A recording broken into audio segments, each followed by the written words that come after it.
Control the clock, try and keep that offense on the sideline, control time of possession, and take the air out of the ball in many respects. Absolutely. They run by committee. They have 4 or 5 guys that are going to run the ball, including the quarterback. But then, like you say, they're going to slow it down with a little bit of tempo, but not very fast. But we learned a week ago that they don't want to hit you over the top of a little play.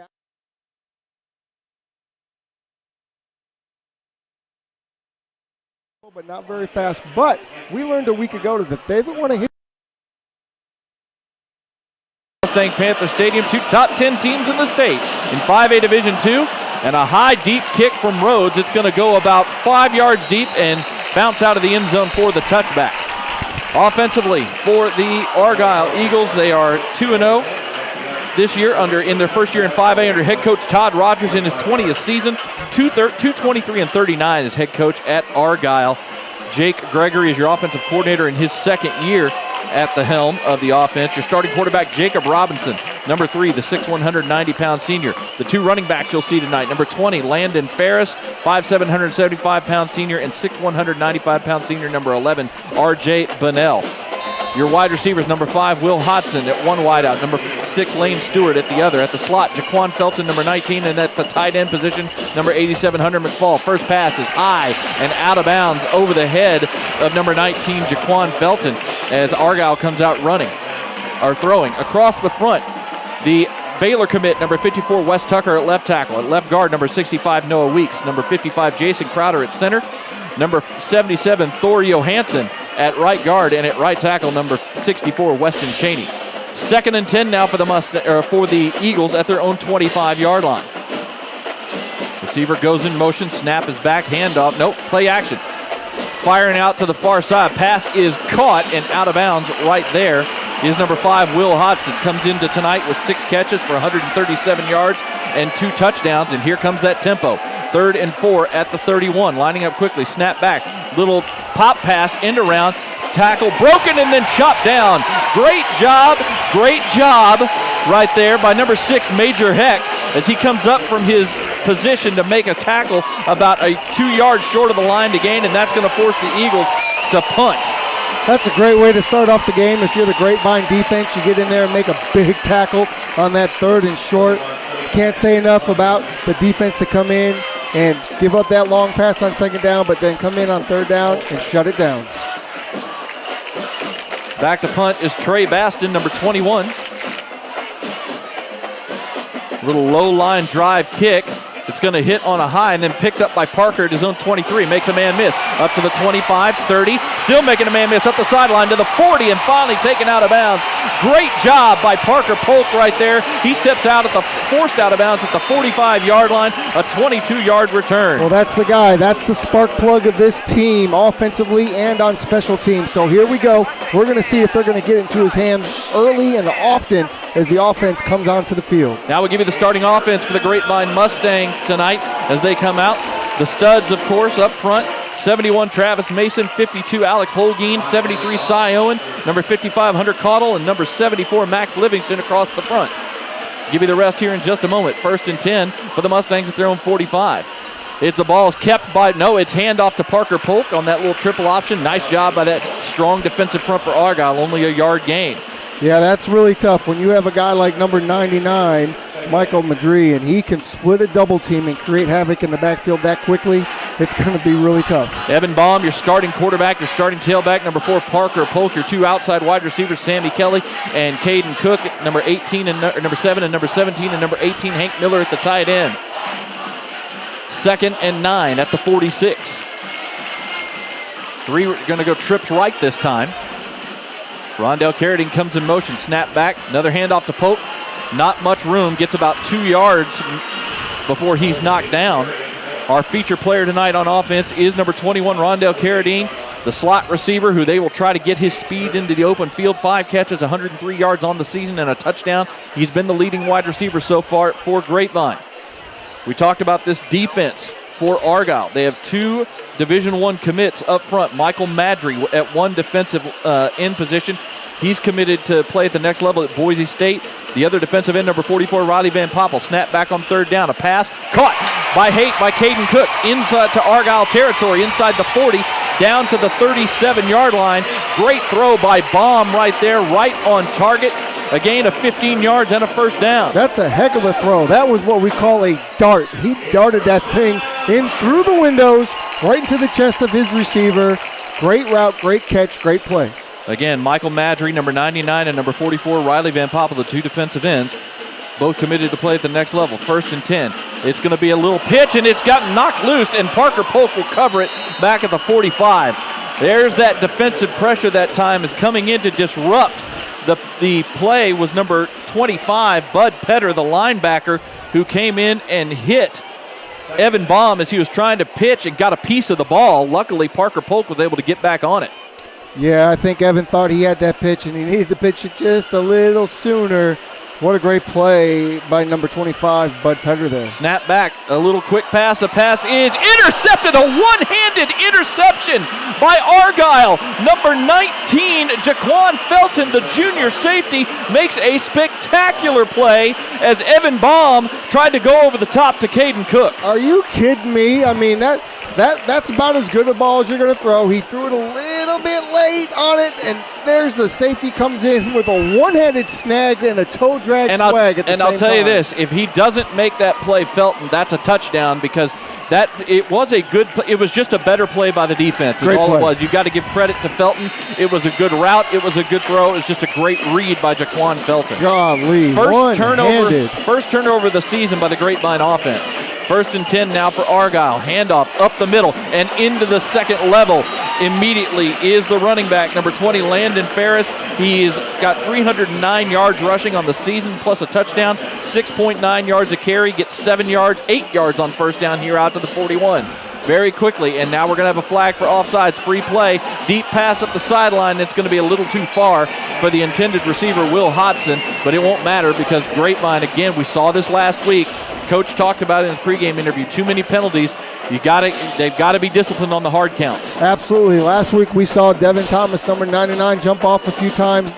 Devin's not in the game currently, so it wasn't him. Yeah, they had two players jump in the neutral zone that time. Exactly. Right in the middle of that defense. Jumped a little bit early. Free play. Good coverage on the back end, thankfully. Jacob Robinson passing on the season, 3 touchdowns, but also 3 interceptions, and he's completing only 43% of his passes this year. 1st and 10. It's going to be a run by Robinson, going around the right end on QB power, and he is wrapped up pretty quickly by number 19, Leighton Towery, after only a gain of about a yard. Good recognition, good scrape by Towery to get in there and make that tackle early because there was some blocking set up for sure. 2nd and 9 now at the 47. As Argyle, they will, as we talked about, their goal is to run tempo. Snap back, play action. Looking downfield as Robinson fires one deep down the middle of the field, and that's going to fall incomplete.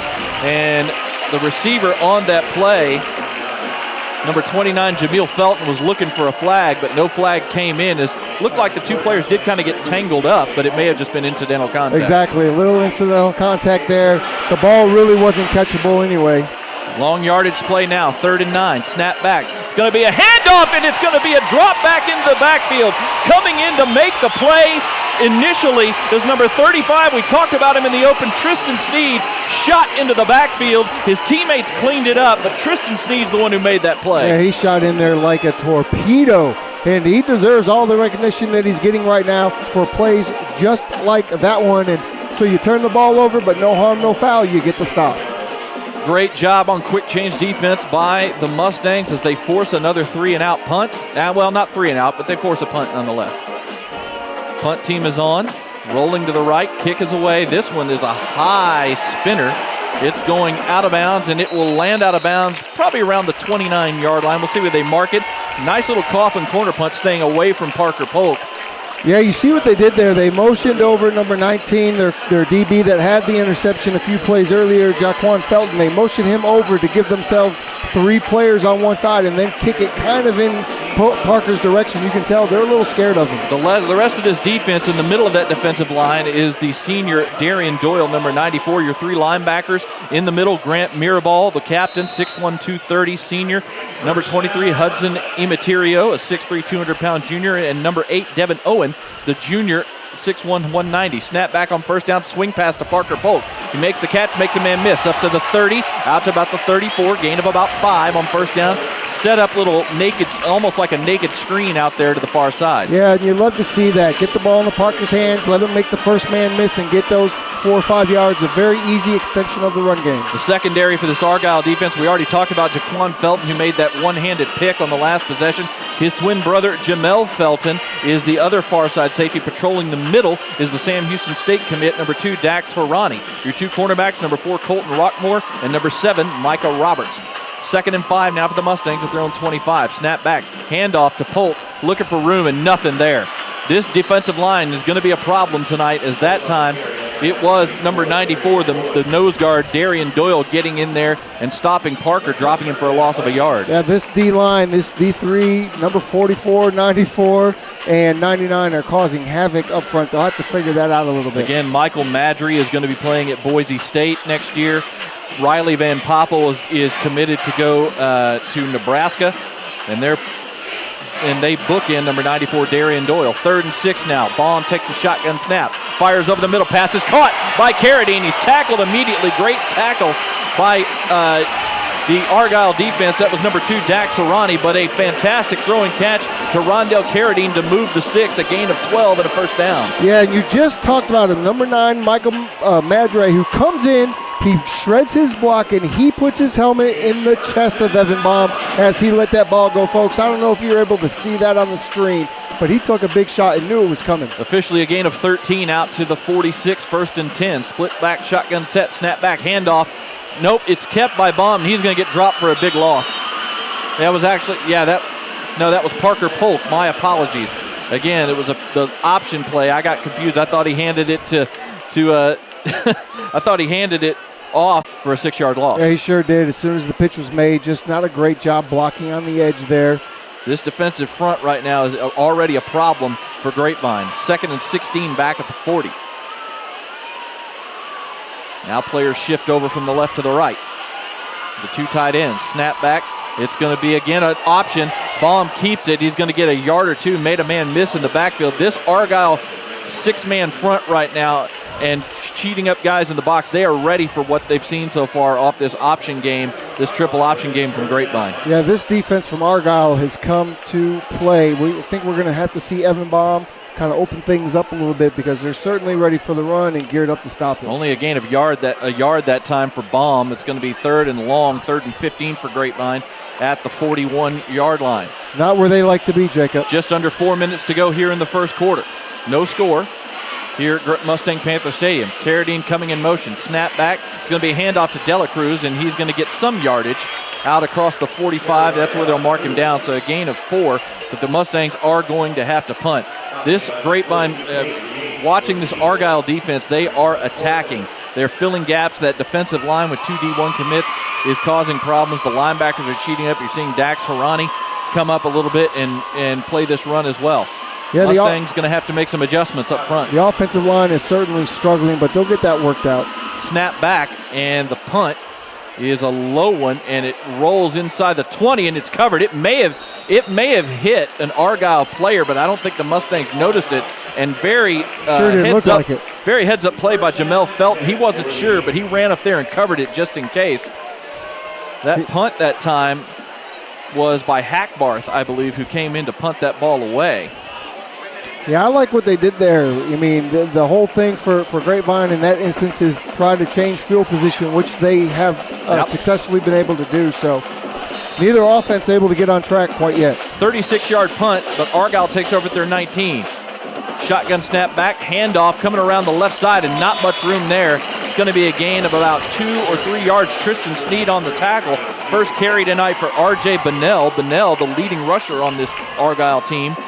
46 carries, 347 yards, and 6 touchdowns, averaging 7.5 yards a carry. 2nd down, snap back, handoff again, up the middle. Room to go this time. Bunnell, as the offensive line for Argyle just collapsed the right side, and he went right off the right tackle's rear end and gained 6 yards.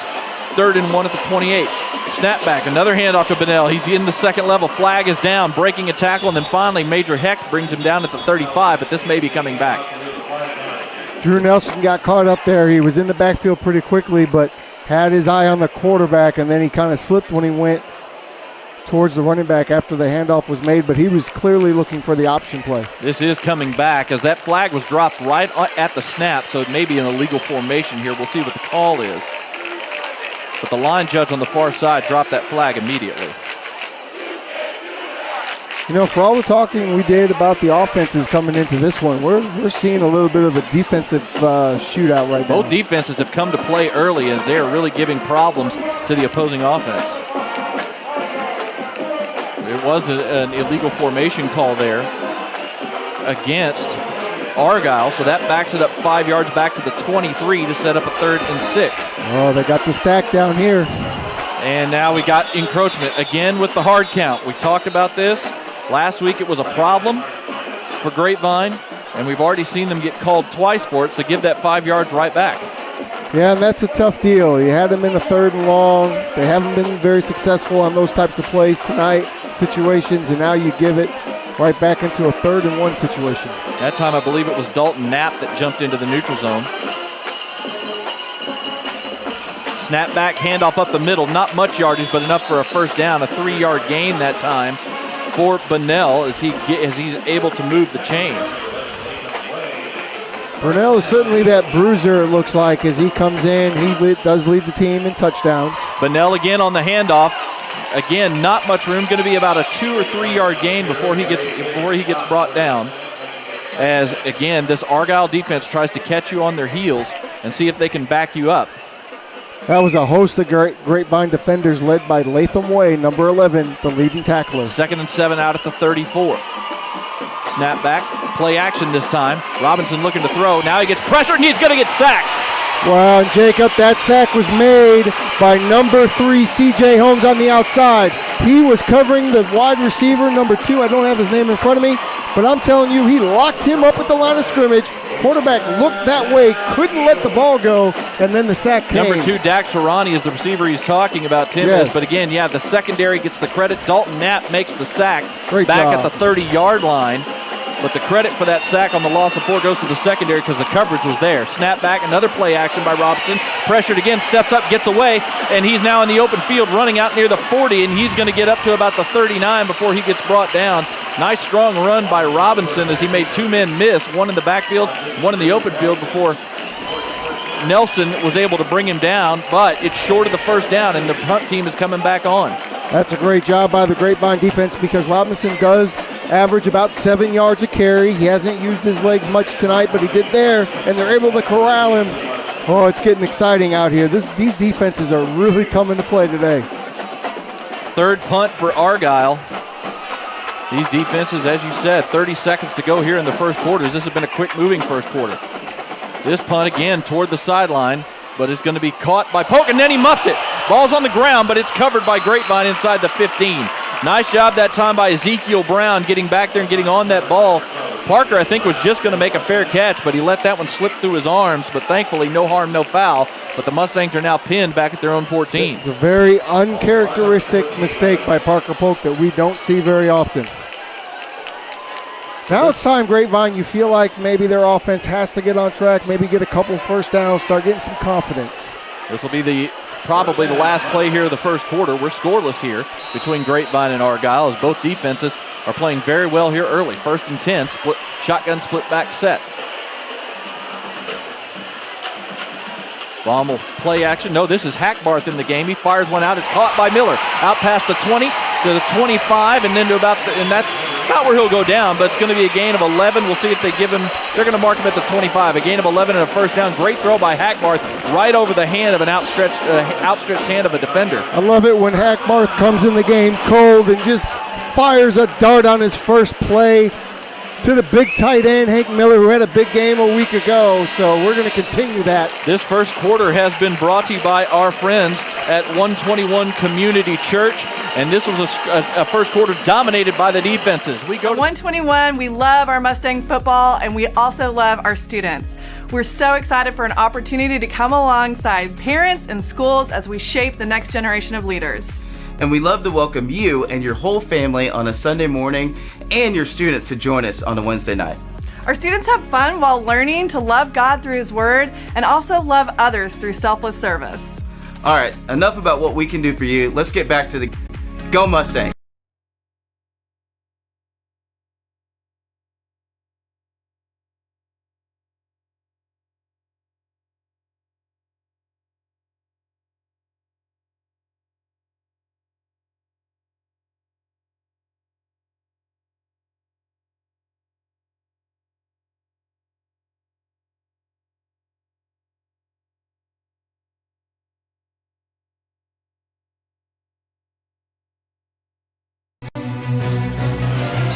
Back here for the start of the second quarter as the Mustangs had the ball 1st and 10 at their own 25-yard line. Harrison Hackbarth in at quarterback on this possession. Snap is back, option look. He keeps it, goes around the left end up to about the 27-28. This may just be a situation where Coach Alexander wants to see if Hackbarth can get the offense going. Evan Baum is standing on the sideline. Looks like he's just fine. No injury issue. But some struggles going early on in that first quarter for really the first time this season for Evan Baum. Well, we knew coming into the season that Coach Alexander was going to use both quarterbacks here and there, and it's nice to get a little bit of a tempo change every now and then. That's what Hackbarth is bringing to the table right now. Officially a gain of 2, 2nd and 8. Snap is back, handoff to, nope, kept by Hackbarth. Nice pull out that time by Hackbarth. Comes around the right side and gets a solid gain out to the 33. It's a gain of 6 to set up a 3rd and short. That's exactly what you need to do to get some momentum, is get yourself ahead of the chains and stay in that 2nd and medium, 3rd and short situation. So that's all they need right now. 3rd and 2 now for the offense as the Mustangs trying to see if they can get something going against this very stiff Argyle defense. Split back set next to Hackbarth. Handoff to Holmes, and Argyle is all over it that time. C.J. Holmes was back there with Parker Polk, a lot of speed, but the Argyle defense got into the backfield with a quickness and with a number of bodies. Yeah, they were not fooled. They knew what was coming. They controlled their gaps well. Linebackers able to get into the creases and make no running lanes available there.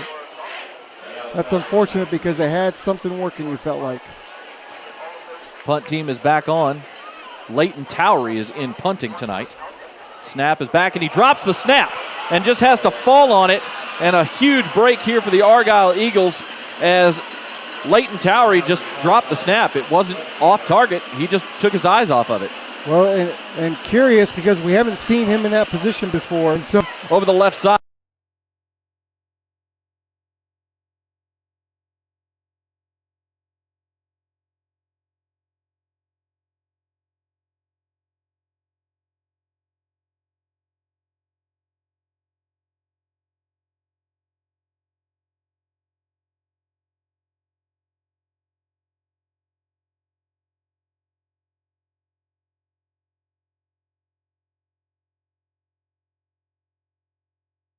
.75. 3rd and a yard here as Argyle lines it up, gets that tempo rolling. Ferris now goes in motion out to the right side. They swing the pass to him. It's caught, and he breaks a tackle, but he's still going to get knocked out of bounds. Drew Nelson's going to be mad at himself for not making the tackle, but luckily for him, his teammate Hunter Lashley was there to clean up the play. But a fantastic read by Drew Nelson. He went like a bullet to the running back Ferris and knocked him off balance as soon as he caught the pass. It ends up being a loss of 2 yards. Yeah, it was a really good play. He led with that left shoulder, and you see him, Jacob, he's kind of moving his arm around. He almost laid on the field but popped up. It was a good hit. Had he wrapped up, he would have brought him down. Argyle's going to go for it, and I think they caught him offsides again with the hard count. The pass is in the end zone. It's incomplete, but I think the hard count got Grapevine again. And that should be enough for a first down. 3rd time in this ball game. Coach Alexander is not going to be happy. That is going to get down, and Jacob Robinson, the senior quarterback, they watched film last week just like you're supposed to. They saw Grapevine get caught on hard counts multiple times, and they've caught Grapevine 3 times. The 2nd time tonight that it's cost Grapevine a first down. Well, this is something I would imagine teams are going to start watching across the district and start doing as well a little bit. 1st and goal for the Argyle Eagles at the 5-yard line. Handoff up the middle, nothing doing. The Grapevine defense collapses it immediately.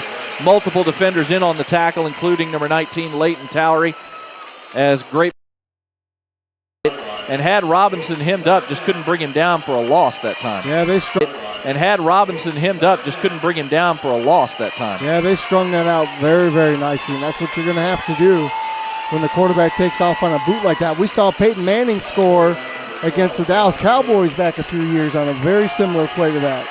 3rd and goal from the 3-yard line now. Robinson is out of the game. The backup quarterback, John Gailey, is in under center as they kind of have a full house backfield look here. Snap back, play action, rolling to the right. The pass is low and in.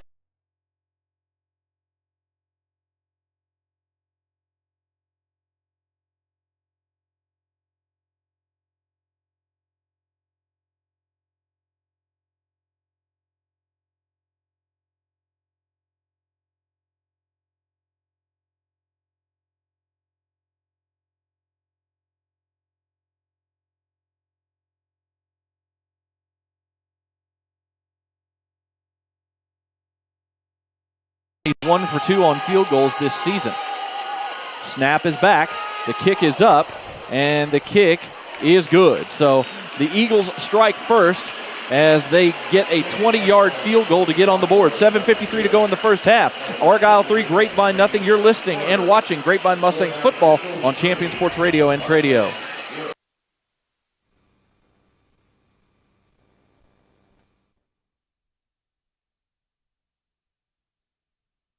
So I think one of the most important parts of dentistry is the patient education and the emphasis on preventive care. And I think our office, along with all of our hygienists, do a really great job in the patient care and patient education. We can fix problems all day long, but if the patient doesn't know what's causing those problems, then we're not giving them the tools to fix them. And so that's one of our main goals here at Field Park.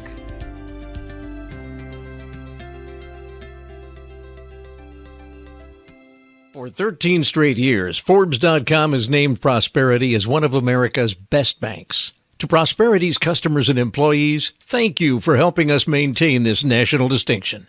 Prosperity Bank, real bankers, not just a bank.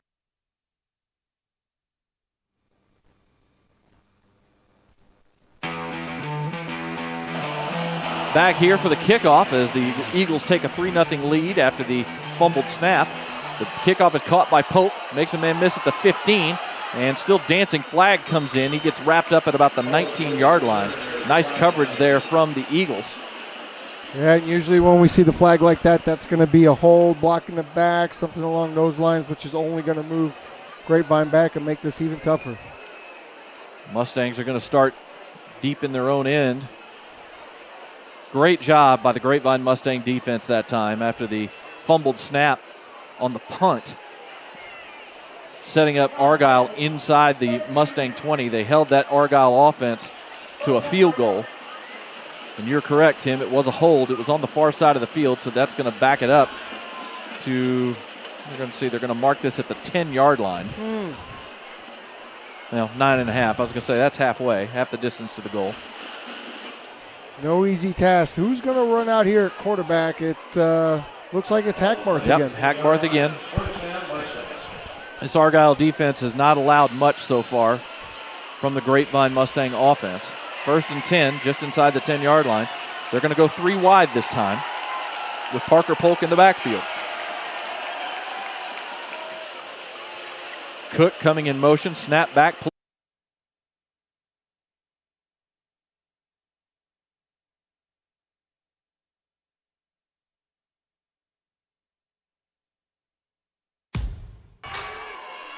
Good evening, Mustang football fans. Sorry for the weather delay, but Mother Nature had different ideas about tonight, but we are underway. Jacob Dedamore here along with Tim Smith on Champion Sports Radio and Tradio, and this battle for the 4-5A Division II district title is about to get started here at Mustang Panther Stadium between the 8-0 Arlington Heights Yellowjackets and your 7-1 Grapevine Mustangs. The Mustangs kicked off to start the game, and it was a touchback, so the Heights offense is going to start from their own 25-yard line, and we'll get things going for you here as the game gets started. 1st down and 10 for Arlington Heights.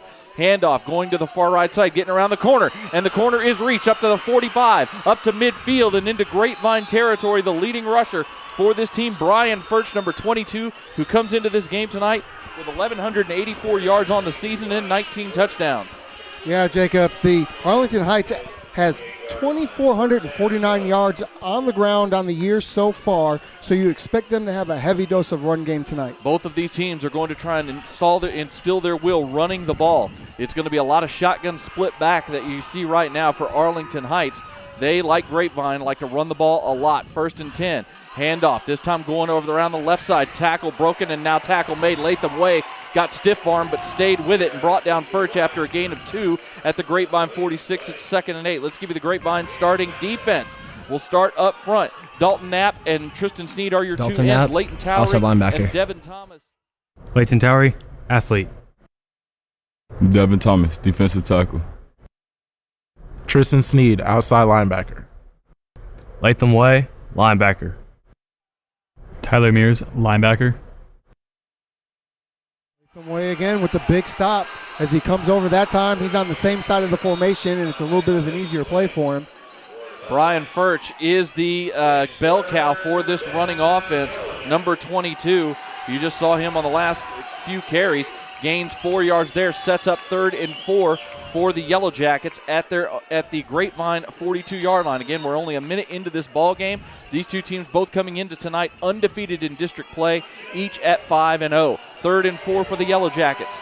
In their shotgun split back, twins to the left this time. Your other starting running back is number 29, Brandon Monroe. Erica Roscoe, the starting quarterback, number 5. Monroe averaging about 78 yards a game on the ground. And off on 3rd down, and Grapevine stones them. Great job. C.J. Holmes coming in on the corner blitz was the first guy there. Latham Way was in on the play also. They were ready for it that time, and they dropped Furch for a loss to make it 4th and 5. We'll see what the Yellowjackets do. It looks like they are going to bring on the punt team. Latham Way, the senior, knowing how important this game is. Number 1 seed on the line, district championship on the line, making his presence known early in this one. Punt team is on for the Yellowjackets. The punter, Alberto Chavola, he's also the starting linebacker. We'll talk about this Arlington Heights defense here in a few minutes. But Chavola, number 16, back to punt. Parker Polk at his own 7-yard line waiting to receive this kick. Snap is a little off to the right, but the kick is away. It's towards the sideline. It's a sideways kick. It's going to hit at the inside the 30, take a bit of a Heights roll, and roll down to the 20-yard line. Only a 23-yard punt. And now it's time to give you the Grapevine offensive starters for tonight's game. Travis Mason, studs. Alex O'Gean, offensive line. Cy Owen, studs. Hunter Cottle, offensive line. Max Livingston, stud. Sammy Kelly, wide receiver. Rondell Carradine, wide receiver. Parker Polk, running back. Evan Baum, quarterback. Hank Miller, tight end. Caden Cook, wide receiver. Hand off to Parker Polk on 1st down. Gets about 4 yards out to the 24-yard line to set up 2nd and 6. Starting out tonight, it was Reed Watkins out there with Parker Polk as the two backs out of that offset pistol formation. And they had Baum out there with Sammy Kelly at your wide receivers. They come out now 2nd down and 6. Grapevine from their 24 in the power pistol with 3 running backs. Baum, the starting quarterback, of course. Snap back. It's going to be a handoff to Polk again up the middle. Not much room this time, only about a yard. And now let's talk about this Arlington Heights defense. They run mostly 4-3. They'll switch into some nickel formation. Your starting defensive line, number 3, Kanan James. Number 85, Omar Ramirez. Number 59, Kamai Foster. James, by the way, is a freshman. Number 93, Aaron Barbie is your starting defensive line. Your 3 linebackers, which are very good and very active. Number 97, Henry Mankin. Number 16, Alberto Chavola. And number 9, Roy Wright, the leader of this defense. Your 2 quarterbacks, number 18, Markel Sanders. Number 12, Josiah Hunter. Your free safety, number 1, Keith Guidry. And your strong safety, number 21, Lamont Mantia. Little quick snap, little quick screen to Carradine. Makes a man miss. Up to the 30. Here he goes up the sideline to midfield, to the 45, to the 40, and finally knocked out of bounds as the cornerback, Markel Sanders, finally came over to make the play and knocked him out of bounds at the 35-yard line. A gain of 40 yards for Rondell Carradine. We talk about Rondell Carradine. Right now he is 2nd on the team in total yardage at 497 on the season with 6 touchdowns. The last couple of games, Tim, he has really gotten involved, not only in the run game, but in the pass game. Yeah, and Arlington Heights gets themselves in trouble. They blitz 2 off the edge on the play side, allowing Carradine to be one-on-one with the screen pass, and he's going to win that most of the time. 1st and 10 at the Heights 35. Speed option. Pitch out to Carradine this time, and he is brought in Heights Yellowjackets defense. They run a 4-3 scheme with a lot of zone blitzing. They're averaging about 6 tackles for loss a game, about a little over 2 sacks a game, and 2 turnovers per game. And that front 7, that 4-3 front 7, they blitz from all gaps and all angles. Yeah, it's a little bit of a risk reward, especially with the way Grapevine throws their screens and their play action. So we're going to see how that transpires throughout the game with this rain as well. They just dropped Carradine for a loss of 4 on that play, 2nd and 14. Now Baum's going to throw. Passes out and caught up to inside the 35. Caden Cook makes a man miss inside the 30, and then he is finally brought down as they try to strip the ball. He's going to get brought down just inside the 29-yard line. It's going to be a gain of a little over 10 yards It's going to set up now about a third and we'll call it a short 5 coming up here. Sure. Nice job by Cook after making the catch. Good throw by Baum on that out on the near sideline. You're going to get a lot of one-on-one coverage, and what Baum is doing a nice short. And third and 4 here. Power pistol formation, snap back, speed option, and Baum tucks it inside and keeps it, and he's going to get the first down. Great decision by Baum. He made the defender commit to Carradine with a bit of a little juke step and then cut it up inside and got down to the 23 to move the chains. He's certainly shown that he can make the right decision more times than not in this option game. Did a great job there because if he pitches it, probably going to have a chance to lose yards, and he throws out a little fake pitch and does what he can, get the yardage, get the first down, and Grapevine's first drive, very impressive. Gain of 5 yards sets up now 1st and 10 at the Heights 23-yard line. 6:18 to go here in the first quarter. Power pistol, now Hank Miller moves up as an H-back. Snap back, handoff to Polk. No, it's a pitch out to Carradine. He's inside the 10, the 5, and he walks it into the corral for a touchdown. They got me for a second there. I thought he gave it to Polk, but Baum kept it, pitched it out to Carradine in open space, and that speed just turned on its jets right there, and Carradine with his 7th touchdown. 2 things to note on there. Number 55, Hunter Cadill, a pancake with extra side end. Hank Miller go in motion. He becomes the lead blocker, and he set that edge. He blocked his man 15 yards downfield to create that wide open hole for the touchdown. Hayden Rhodes on for the extra point. The kick is up, and the kick is good. 6:04 to go here in the first quarter. Grapevine now leads 7-0. You're watching Grapevine Mustangs football on Champion Sports Radio and Tradio.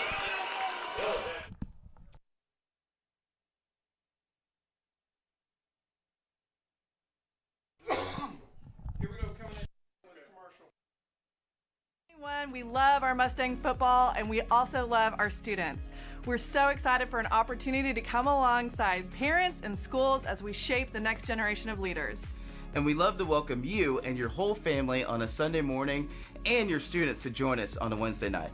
Our students have fun while learning to love God through His Word and also love others through selfless service. All right, enough about what we can do for you. Let's get back to the game. Go Mustangs! There's a time and a place for everything. Back here at Mustang Panther Stadium, the Mustangs go 80 yards on their opening possession and punch it in for the touchdown after the defense forced a punt. And so the Mustangs lead 7-0. Hayden Rhodes lining up for the kick. Line drive kickoff here, and it'll go over the head of the return man and into the end zone. Back to receive that time was number 1, Keith Guidry, the junior defensive back. So we saw a little bit of success from Heights with their run game on the first possession, but Grapevine stood up, got a stop, and then the Grapevine offense came out and varied it up. Didn't just run it, they did their option games, but they also had a nice little quick pass out to Carradine. I think what we see here, this Heights team, we were talking about this during the weather delay. This Heights team has some talent. Obviously, they're 8-0, but they're not a deep team. So this could be one of those games, a little bit of attrition, see if Grapevine can kind of wear this team down. Well, certainly a great way to start for Grapevine. Just 30-yard line for a gain of 5 and a first down, and we do have players either hurt or getting untangled. I think they're just getting untangled down there. Actually, the ball carry that time was 29 Brandon Monroe, not 22 Furch. So your starters on offense for the Heights, Arlington Heights Yellowjackets, number 5, Eric Orozco, the junior quarterback. Your 2 running backs, number 22, Brian Furch, he is a senior. Number 29, Brandon Monroe, he is also a senior. Handoff on second down, again up the middle, across the 30 to about the 32 where the action is stood up and pushed back. They're going to give him forward progress to the 33, so it'll be 3rd and 2 coming up as a gaggle of Mustangs stood up everything that time. Your 2 starting wide receivers, number 7, Tymir Bisco, he is a junior, and number 8, Anthony Lara, he's also a junior. Your starting tight end is number 84, Micah Powell, the senior. We'll give you the starting offensive line here in just a moment. 3rd and 2 now for the Yellowjackets at their own 33-yard line. This split back set that you see will be the shot. The leading wide receiver, Tymir Briscoe, the junior, was trying to track that ball over his head, and as it came over his head, he just didn't get his arms extended out far enough, and it went off his fingertips. Yeah, look, from here it looked like a really good throw. I think you're right. I think the receiver just had a hard time tracking that ball. There was good coverage on the play by number 13, Burns, but really I thought that ball should have been caught, and hopefully he'll be able to make up for that a little bit later in the game. You hate to see the kids have the ball go right through your hands like that. But that's what it looked like happened from up here. High snap on the punt, but it gets a long punt, only about 25 yards on the punt, as there was the snap was off into the left, and the Grapevine player rushing almost like he hesitated because he didn't want to run into the punter. Play on these special teams because there's so much additional ball handling. And then you see when the ball hits the turf, it's so wet, it just stops. There's absolutely no bounce. There's a steady light rain coming down right now that's, I'm sure, affecting everybody out there. So the Mustangs will take over 1st and 10 at their own 43, already up 7-0, 4:32 to go here in the first quarter. Mustangs come out in a 3-wide set this time with an H-back. Parker Polk in the backfield. Plenty of time. Carradine comes in motion. It's going to be a handoff to Polk up the middle. Dancing. Now he's got some room across midfield. Trying to break to the outside. He gets the corner. 40, 35. Breaking inside. Makes a man miss and finally brought down at the 30. A 27-yard run for Parker Polk on first down as the Grapevine offensive line opened up a hole up the middle and allowed Parker to get. Look, as it was said a week ago, linemen block for first down, receivers block for touchdowns, and he's all the way downfield making that big block. What a great run by Parker Polk there. Now, there was almost illegal formation. Credit to the Mustang coaching staff for correcting that from the sideline before it could be a flag. 1st and 10 now at the 31-yard line of Arlington Heights. Snap back. Speed option, and Baum keeps it. He's inside the 30 and dragged down. What a tackle that time by number 97, the outside linebacker, Henry Mankin, who came up and made a great open field tackle. The senior got a hold of the jersey of Baum and didn't let go as he fought off a block. And fooled me. I thought Parker had the ball going on the other side of the field, but didn't fool that defense. That's for sure. Mankin, Henry Mankin, number 97, comes into this game with some really good sets. He's tied for the team lead with 4 sacks on the season, and also is tied for tied for third in the team with 7 tackles for a loss. 2nd and 8 now at the 29-yard line. Carradine comes in motion. It is going to be a handoff to Polk, dancing around up the middle, inside the 20, inside the 15, and tripped up. Almost scored on that one right there, but got down to the 11-yard line, 18-yard run, and a first down for Parker Polk. Polk coming into this game tonight with 1,082 yards rushing on the season and 16 touchdowns, averaging 8.2 yards a carry. And Macon, again, number 97, he's the one that saves the day and comes in and is able to bring Parker down from behind. These 3 linebackers for Arlington Heights are the leaders of this defense, and they are led by number 9, Roy Wright. 1st and 10 at the 11-yard line. Brady Wagner steps up as an H-back out of the power pistol.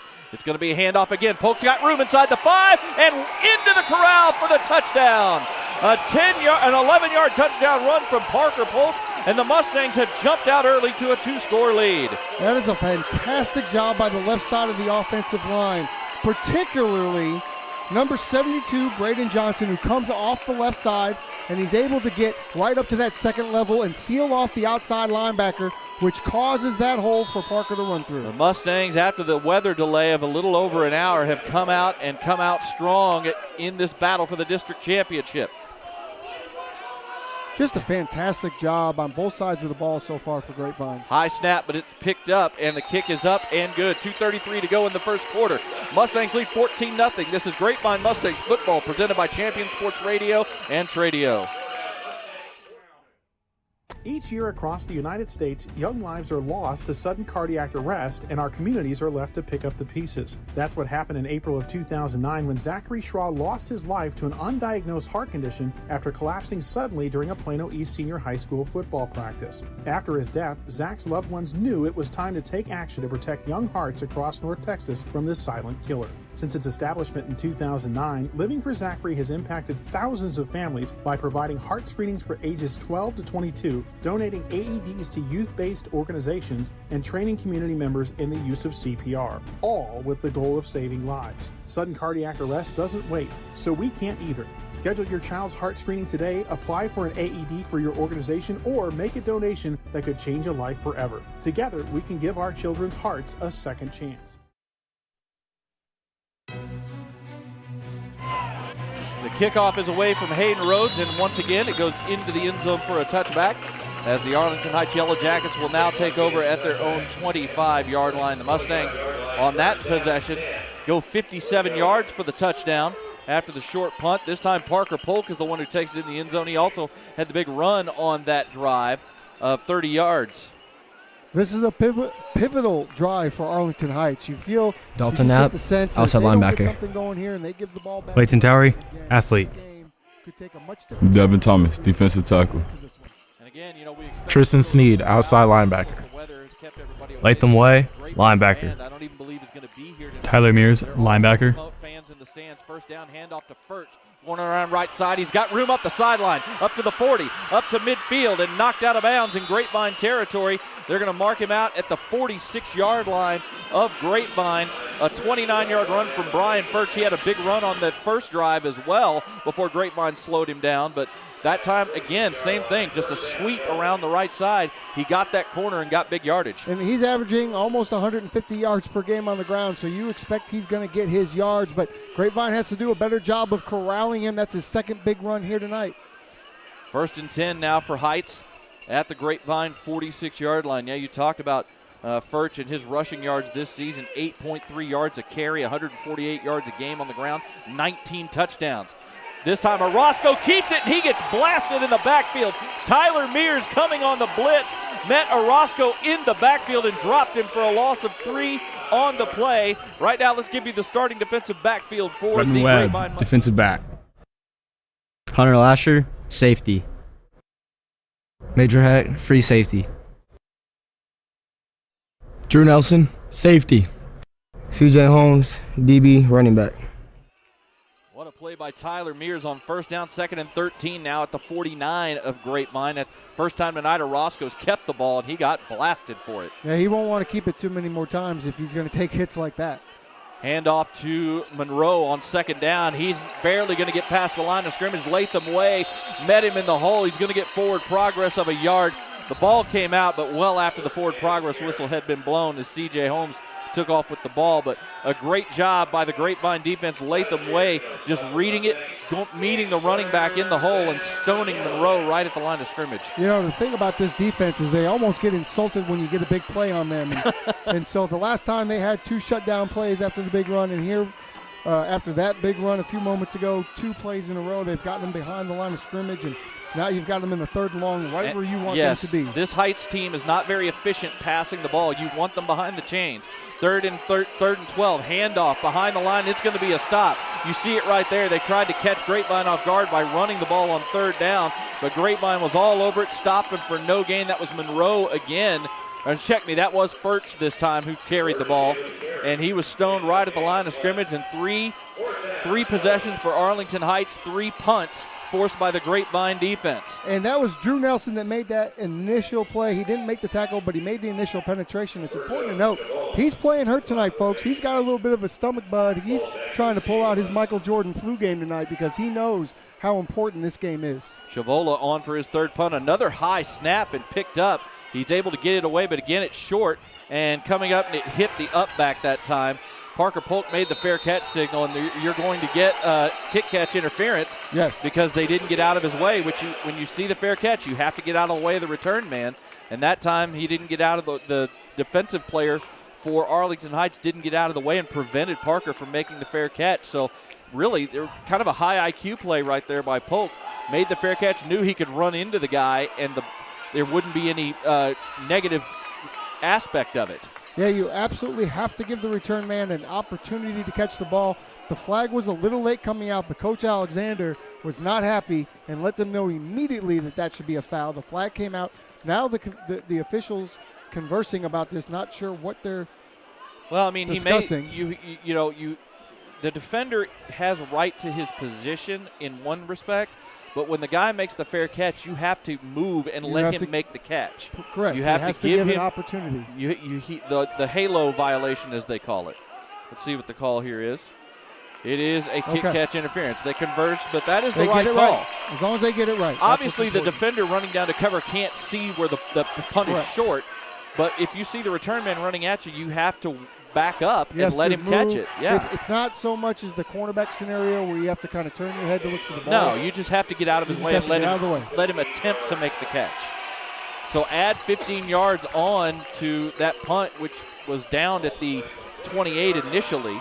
And so Grapevine, for the second straight possession, starts at their own 43, 1st and 10. 3 wide, 2 backs here on first down. Shotgun carrying, coming in motion. It's a handoff to Reed Watkins. He's got room up the middle, almost to midfield before he's finally brought down. That's a gain of 6. First carry of the night for Reed Watkins, and there's that man again, Henry Mankin, making plays for this Arlington Heights defense. He is all over the field, and look at what Arlington Heights has done now. They've taken a couple players out of the box on that play. They didn't have anybody blitzing because Grapevine has shown them that they can complete passes down the field. This first quarter was brought to you by our friends at 121 Community Church, and we have come to the end of the first quarter with Grapevine leading Arlington Heights 14-0. You are listening and watching Grapevine Mustangs football on Champion Sports Radio and Tradio. Bottle Cap Alley is a place where hot food meets a cool vibe for big-time fun. We're the stomping grounds for friends and family to gather and enjoy themselves.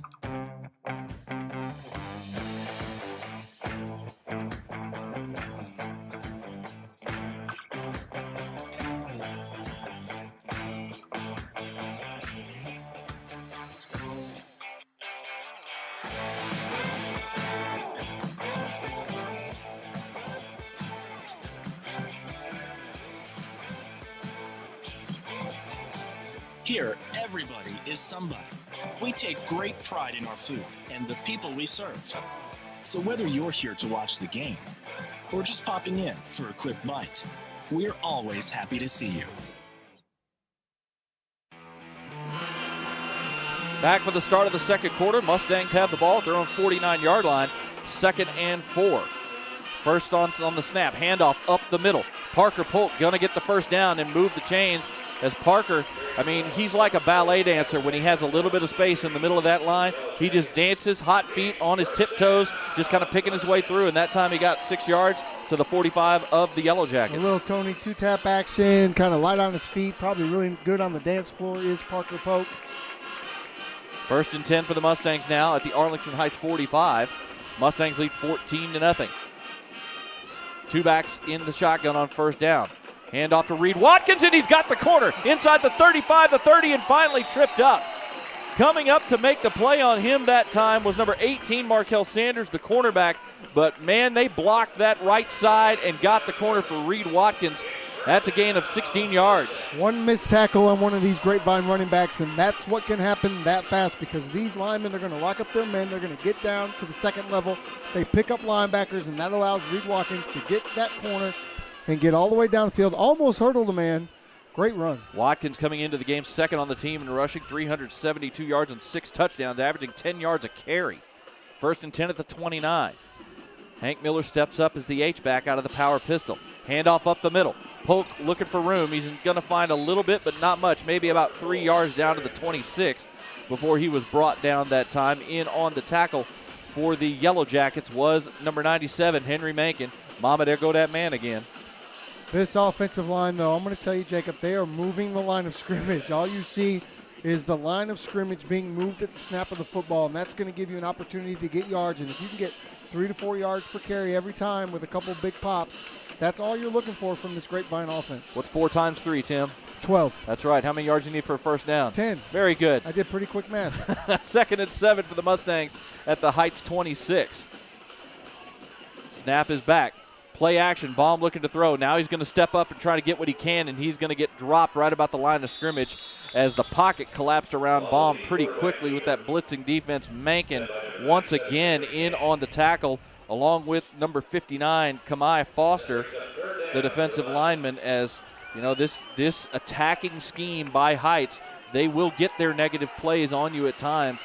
The goal for the offense is to limit them and get big pops. They're reading Baum now, so what they're doing is they're coming up, they're showing the blitz. When Baum drops back to throw, the defenders kind of drop back, and now they're playing a little bit of a spy roll, so real good defensive scheme on that particular play. Officially a loss of a yard. Carradine comes in motion on third down. Handoff to Polk, dancing up the middle, but he gets stopped.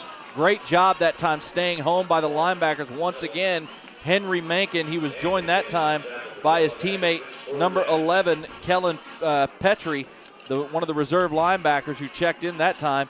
They stopped Parker Polk for only a gain of 2 yards on third down, fourth down, and the field goal team is on for the Mustangs as they're waiting for somebody to come out. There we go. Now we got the man running back out there. Max Livingston had to get back out there for field goal duty. This is going to be a 42-yard field goal for Hayden Rhodes. This would be a season long for Rhodes. He's 3 of 5 on the season. Snap is down. The kick is a line drive, and it's no good. That time, it's not a good kick from Rhodes. He hit the middle of the ball, didn't get underneath it, and it's no good from 42 yards out, and the Heights Yellowjackets get their first stop of the game. Yeah, this sort of weather is going to play most havoc on your kickers, right? Arlington Heights has changed a little bit on that particular series. They went from an attacking defense to a read and react type defense. If I'm Grapevine, when I come back out, I'm going to look at running a few counters now to catch them in their read and react scenario. Yeah, that time, just, the first stop of the night, I mean, the Mustangs obviously got yards but couldn't finish the drive that time. The rain, for the most part, looks like it's almost stopped completely for the moment. We'll cross our fingers and hope that sticks around. That time, I think that was a longer field goal for Hayden Rhodes, and I think he just tried to maybe kick a little too much of the middle of the ball to drive it and just didn't get underneath it enough. First down, play action, deep throw up the seam. That pass is incomplete as once again he was trying to go for his leading wide receiver, number 7, Tymir Bisco. On the coverage that time was Hunter Lasher, number 25. He was with him step for step. And again, Bisco, it just looked like he was having a little trouble locating the ball. He was looking for a flag, but that still looked like a catchable ball for Bisco. Yeah, it did look like that, but like you say again, from up here, everything looks catchable. But that coverage was step for step, which causes the receiver a little trepidation and not able to track the ball as good as maybe he should. 2nd and 10 now, and now we're going to have a timeout by the Heights coaching staff as they didn't have the personnel they wanted out there for this second down play. We'll take it with them. 8:36 to go in the first half. 14-0 Grapevine. This is Grapevine Mustangs football on Champion Sports Radio and Tradio.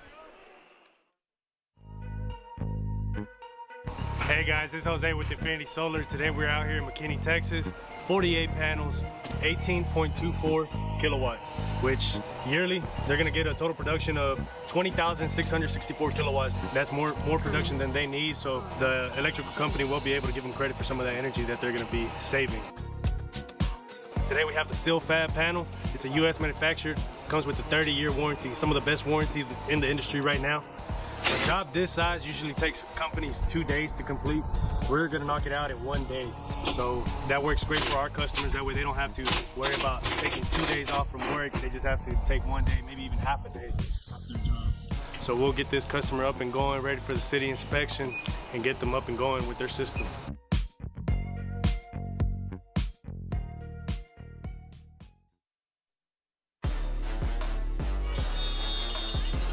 After the timeout, it's 2nd and 10 for Heights at their own 25-yard line. Grapevine leading this game 14-0 as they scored touchdowns on their first 2 possessions. The last possession for Grapevine coming up short with a missed field goal attempt. Now they change formation here and go with the double tight end set. It's going to be a keep by Orozco. He's going to find some room up to the 30, 35, breaking tackles all the way out to the 40. Strong run that time by the junior quarterback, Eric Orozco, breaking multiple tackles, finding a little bit of room and getting a 16-yard gain all the way out to the 41. Yeah, once again, Arlington Heights showing that they are a very good run team. Their offensive line is big, and they know how to move that line of scrimmage as well.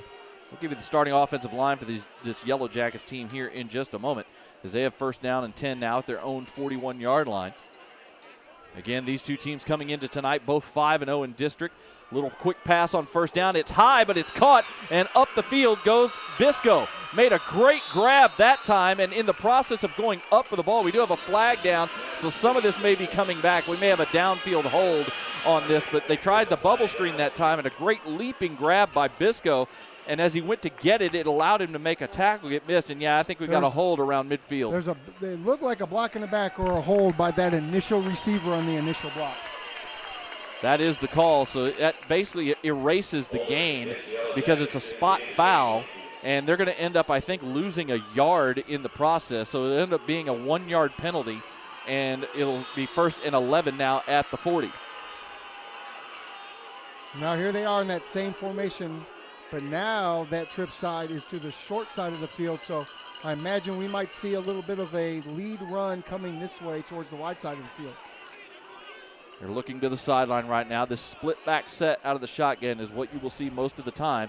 Now they move a little bit more with the running back moving up as an H-back. Orozco keeps again. This time Grapevine plays it well. Number 95, Ty Hohenberger, breaking through and trailing the play nicely and making a really good tackle at the line for a gain of 1 yard. They did get back to the 41, but a great play by Ty Hohenberger on first down. Well, if we're going to predict where the play and what the play is going to be, I imagine the Grapevine coaches know that as well, put their kids in the perfect spot, and they play that perfectly, does the Grapevine defense. 2nd and 10 now after the 1 yard gain by Orozco. That really is kind of a tell. They might run some play action off that, but having the running back step up as an H-back sets them up for that quarterback lead. It's going to be a handoff to first. No, Orozco keeps it. He's around the left side, up to midfield now. He's into Grapevine territory at the 45. Great play that time. Little zone read action is all it is. Orozco pulls the ball out, and that lets Furch be the lead blocker, and they just take that left side corner and get 14 yards into Grapevine territory. Yeah, it's still a zone read because he's still reading that defensive end and linebacker combination, but when he realizes he should take it, you're right, Furch becomes that lead blocker, and he was blocking all the way down to the 25-yard line, creating some space for his quarterback. 1st and 10 at the Mustang 45 now for the Yellowjackets. All 3 of their drives have gotten into Mustang territory, but they've stalled right at about this spot, just over midfield. 1st and 10. Snap back. Handoff to Furch up the middle this time, and he gets into that gap. But the ball comes out. We'll see who recovered it. The ball came out, and Grapevine has it. The ball was fumbled by Furch as he got over the line of scrimmage, got about 3 yards, and the ball came out as he was going to the ground. Number 95 recovered. Ty Hohenberger, who made the play a couple of plays ago, got on the fumble. Ty Hohenberger, the sophomore who plays offensive line and defensive line, comes through, sees the ball, falls on it, falls on the ball like a piece of cake. So delicious. Drew Nelson came in and stripped that ball out of Furch's hand as he came around the side to make the tackle. Drew Nelson with his MJ flu performance. 1st and 10, handoff to Parker Polk up the middle. Decent running room on first down. Going to get about 4 out to the 47 before he's brought down by, once again, Henry Mankin, who is in on almost every play right now for Heights. He sure is. I don't know how you stop him, Jacob. He's all over the place. He's sideline to sideline. He's in the backfield. You have to get a blocker to just account for him almost on every play. Well, he's the Latham Way of this defense. He's the middle linebacker in this formation, and he is playing fantastic middle linebacker so far. 2nd and 6 now for the Mustangs at their own 47. This time they go 4 wide. 2 to each side. Snap back. Little bubble screen caught by Carradine. Makes a man miss at midfield. Gets the first down and gets down to about the 46. 7-yard gain by Rondale Carradine. Great blocking by Sammy Kelly that time on the bubble screen. Glad you said it because I certainly was going to point it out. I love when these wide receivers get their block game on, and Sammy Kelly laying it on the line for his teammate out there. 1st and 10 now, the Mustangs. After the first turnover of the ball game, forced by Drew Nelson, recovered by Ty Hohenberger. We talked about Hohenberger. He did start out the season as a reserve offensive lineman and moved to D-line. Offset pistol here. Wagner moving from the right to the left side of the formation. Snap is back. Polk gets it on first down and not much room, only about a yard before he's hit. As that time it was number 16, the outside linebacker Alberto Chavola, who got him after only a yard gain. This defense for Arlington Heights, they're tough, and they will come at you from all different angles. You're going to get some plays on them. You look at the numbers. They've given up some stuff this year, but they make up for that with negative plays and turnovers. They sure do. They've turned the ball over. I think they've gotten about 18 turnovers. Yeah, 16, I believe, this year. They've got 9 interceptions and 7 fumble recoveries, and it's spread out all along their defense, those numbers. Just like their tackles for loss. Snap back, handoff to Watkins. Got room up the middle inside the 40, down to the 39. Gain of 6 by Reed Watkins, and now we've got guys continuing their block and playing downfield. So looked like just good, tough play, Jacob. Neither kid had any malintentions there. They kind of get tangled up with each other and go down. Cook was just blocking all the way down the field. All the way. I love that tenacity from these. I mean, these kids love to get out and block. You talked about it last week. Last year, they threw the ball over the yard. All the receivers had a lot of catches. This year, they're being asked to do more blocking, and they've embraced it. 3rd and 3 now at the 39-yard line of the Yellowjackets. 2 receivers to the left. Snap back. Hand off to Polk. He's going to get the first down inside the 35. Down to about the 33. It'll be a gain of another 6-yard gain from Polk. And that time, that was just the Grapevine offensive line with Brady Wagner kind of acting as a lead blocker as the H-back. And they just moved the line. You could just see the whole line just move down the field. And it's been like that all night. I'll tell you, these tight ends are just as important as these offensive linemen. And Hank Miller and Brady Wagner are 2 incredible blockers as well as pass catchers. So 2 very big pieces of this offense are their tight ends. 1st and 10 at the 33 now for the Mustangs. Brady Wagner moving from the H-back on the right side to the left side. Snap back, hand off to Polk. Nope, Baum keeps it. He's inside the 30 and gets ankle tackled down to the 27. Tell you what, that was a really nice tackle by Keith Guidry, number 1, the free safety.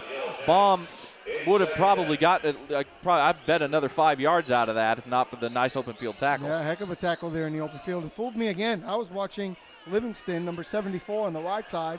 He was blocking 2 or 3 people, but Parker didn't have the ball in his hands. Second and 4 now. It was a 6-yard gain for Evan Baum on first down. 2nd and 4 at the 27. 2:33 to go here in the first half. Snap back, handoff. Polk's got the corner. He's inside the 20, the 10, the 5, and he walks it into the corral for the touchdown. They sealed off the left side, and Parker Polk just turned on the jets and took it into the end zone. Once again, Braden Johnson, a pancake with extra syrup on the left side. You can see him. He just collapses that left side, allowing Parker Polk to get to the corner. Touchdown, Mustangs. The Mustangs, after coming up without any points on their last possession into Heights territory, capitalized this time, getting points after the fumble. And now they have really put some distance between themselves and the Yellowjackets late here in the first half. Hayden Rhodes on for the extra point. Snap is down, kick is up, kick is on the way, and it is good. 2:24 to go in the first half. Mustangs now leading 21-0 in this battle for the district title in 4-5A Division II. This is Grapevine Mustangs football on Champion Sports Radio and Tradio. So I think one of the most important parts of dentistry is the patient education and the emphasis on preventive care. And I think our office, along with all of our hygienists, do a really great job in the patient care and patient education. We can fix problems all day long, but if the patient doesn't know what's causing those problems, then we're not giving them the tools to fix them. And so that's one of our main goals here at Field Park.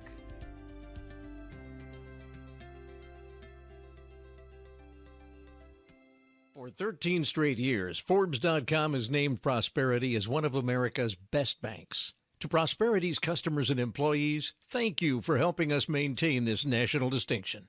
Prosperity Bank, real bankers, not just a bank.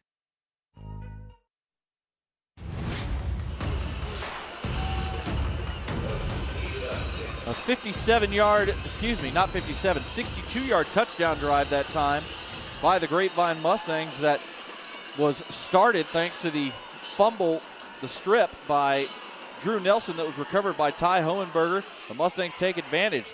Kickoff is a line drive, hits at the 10. It's going to be picked up in return. Up to the 15, going to all the way across to the far side of the field. 20, 25, staying on his feet. 35, 40, 45, and almost all the way out to midfield. One of the best returns of the season that the Grapevine kickoff team has allowed. Just a great job that time by number 1 Keith Guidry, the junior defensive back. Knew his blocking was on the far side of the field, so he took it all the way across, found gaps, broke a couple of ankle tackles, and got it out to midfield. Yeah, some fabulous blocking and really uncharacteristic for a Grapevine kickoff team to give up that sort of return. But that's maybe the shot in the arm that this team needs. I mean, 21-0, that's typically a pass-the-stick situation, and they really need to get something on the board before halftime. And it looks like we had a penalty. It must have been an offsides or something on the kickoff because they just tacked on 5 yards to the end of the return.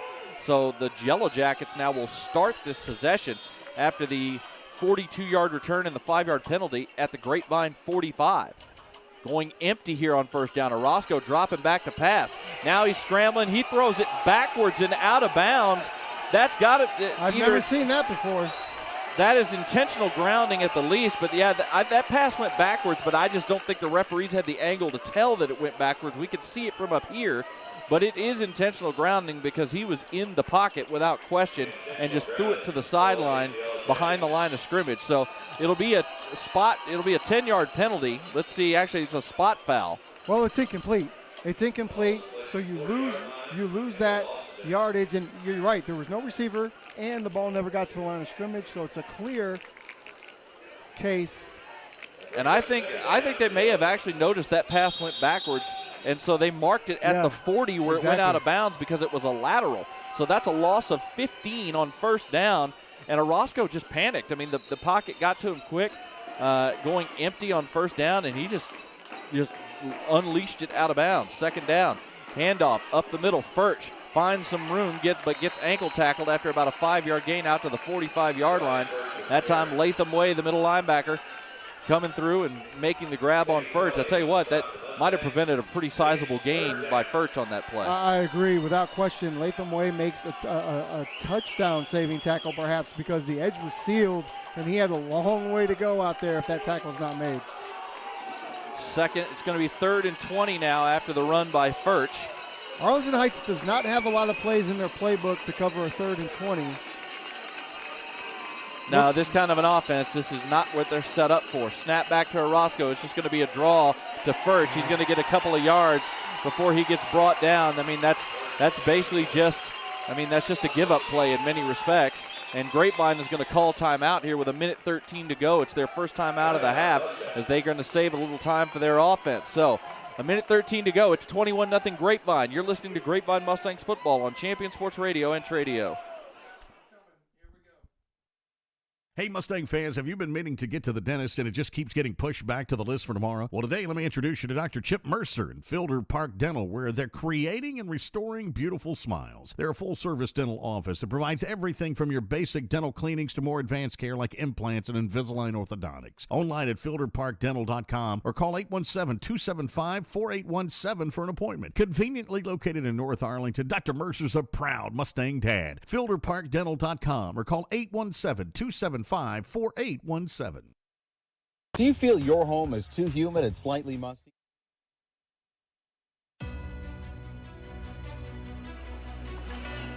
Jacob Dedamore and Tim Smith back here with you at Mustang Panther Stadium, where the Mustangs lead the Arlington Heights Yellowjackets by a score of 21-0. 1:13 to go here in the first half, and the Mustangs are about to get the ball back with 2 timeouts left as they are we're about to have a punt. Right now, the defense for the Mustangs is staying on the field just in case of a fake. Well, that's Parker Polk there at the 43-yard line. Right. He's basically playing like a safety right now. He's watching for a fake. Snap is back. This kick is up, and they're willing to let it go over the head. I think that was just the Grapevine coaches wanting to defend against any kind of a possible fake right there. So they had Parker up about 15 yards off the line as like a safety. Everyone else was basically playing defense. You can see on the replay here, I saw 4 guys drop back on that. That was just that was a just in case they try something. They know that the punter Chavola doesn't have a big leg, so they didn't think they'd lose a lot on field position, which they didn't. The punt was down at the 20-yard line, so the Mustangs have it. 1:06 to go. The Mustangs going to try and tack on some points here. They have 2 timeouts to play with. 1st and 10 from the 20. Bomb in the shotgun with Polk offset to his left. Carradine comes in motion. It is a handoff to Polk up the middle and just nothing there as he was met by Henry Mankin once again right in the hole at the line of scrimmage. No gain on first down, and now Grapevine I think is going to let the clock run. I think they were trying to see if maybe they could pop something. They might use their timeouts. Typically in that situation, you're going to see what your first 2 plays give you, 1 to 2 plays to decide how you're going to try to construct that drive. And I think you're right. They looked at the first play and decided that wasn't enough. So we're going to go ahead and let this clock run out and take a 3-touchdown lead into the half. Take a 3-touchdown lead in the half, and knowing you have the ball to start the 3rd quarter as well. 2nd and 10 at the 20. Wagner comes in motion from the left to the right. Another handoff up the middle. Polk has some room this time, up out past the 30 to the 31, so that'll stop the clock for the moment as they move the chains. 16 seconds left in the half, but I don't think Coach Alexander's going to stop this clock. They asked Coach, did he want a timeout? He shook his head, no, let's just get out of here and go make our adjustments and so we can come out and finish this game. So a fantastic first half by the Grapevine Mustangs. They score on, this will count as a drive, but they score touchdowns on 3 of their 5 drives. They shut out the Arlington Heights Yellowjackets in the first half, and they go to the locker room with a 21-0 lead in this battle for the 4-5A2 District Championship. When we come back, we will have the halftime show for you. It is the Prosperity Bank halftime show. And what we will have is I'll play for you my pregame interview that I did with Grapevine head coach Mike Alexander. The Arlington Heights band, I'm sure, may perform for us. The Grapevine band is not here tonight due to the weather. I think once this game got really delayed, they decided to call it a night, and can't really blame them for that. So we'll go take it to the half. It is 21-0 Grapevine. This is Grapevine Mustangs football presented by the Grapevine Mustang Football Booster Club on Champion Sports Radio and Tradio. Do you feel your home is too humid and slightly musty? Do you have that room or side of the house you don't use because it's too hot or too cold? Do you have family members struggling with health issues or allergies? Then contact Energy Attic and transform your living spaces by transforming your attic. Energy Attic uses a 3-part energy reduction system to make your home or office as comfortable and energy efficient as possible, saving you money, reducing your carbon footprint, and improving indoor air quality. Who doesn't want to save money, breathe cleaner air, and sleep better? Energy Attic helps improve your home climate control, reduces those cold and hot pockets, makes it more comfortable throughout, and saves you up to 40% on your energy bill. It's fast and easy to schedule your free Energy Attic audit. Simply visit EnergyAttic.com and fill out the form. Virtual appointments are available as well. Now is the time to get your project started, so let Energy Attic show you how much you can love the comfort of your home. EnergyAttic.com. Attic solutions to transform your life. I'm Kevin Hannigan, President of Prosperity Bank. We live by our promise to provide banking services our customers need with the excellent customer service they deserve, today and into the future. That's our Prosperity Bank promise. Living in North Texas provides all of us with an amazing quality of life, including an affordable cost of living, outstanding schools, unbelievable cultural opportunities, and the best sports around. But we also have to put up with severe storms. Hi folks, Champion Sports Radio President and Founder Thomas Lee here to tell you when a hail or windstorm comes through your neighborhood, do what we did and call Greenleaf Roofing. Greenleaf Roofing is a fully insured, locally owned and operated company built on the values of amazing craftsmanship, affordable options, and innovative solutions. And they are proud that those values still stand as a foundation for their business today. And did I mention Greenleaf Roofing has 24-hour emergency service available? It's nice to know Greenleaf Roofing will be there in a hurry if you need them. After the first experience, I became a customer for life and have used them on 3 different homes. But don't just take my word for it. Learn about the Greenleaf Roofing difference yourself by calling them at 972-379-9109 or go online to greenleaf-roofing.com to find out how you can get your free quote. Greenleaf Roofing, the #1 choice for all your roofing needs.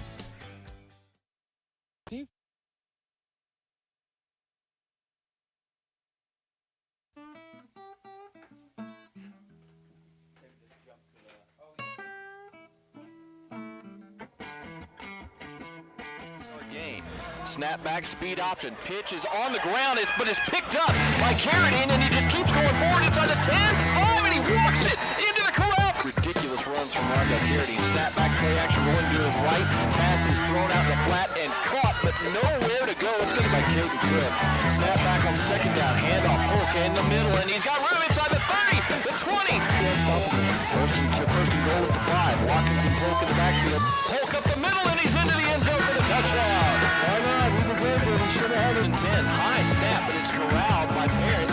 But the play is going to be dropped behind the line for a loss as Tristan Sneed gets into the backfield first. And wrap that split back shotgun. Pass back this time for Bob.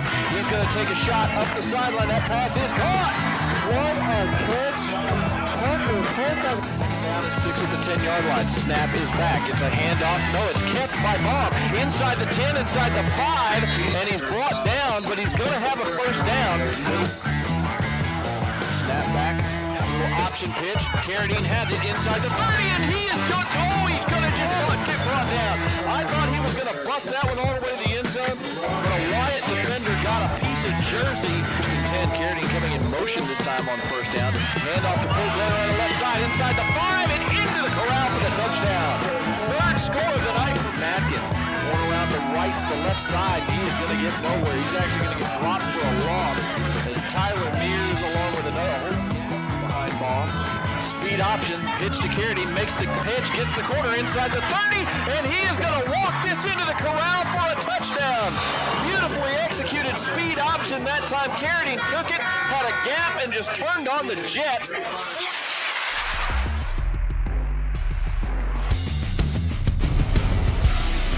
He's going to be stopped short, and it's into the end zone for the touchdown.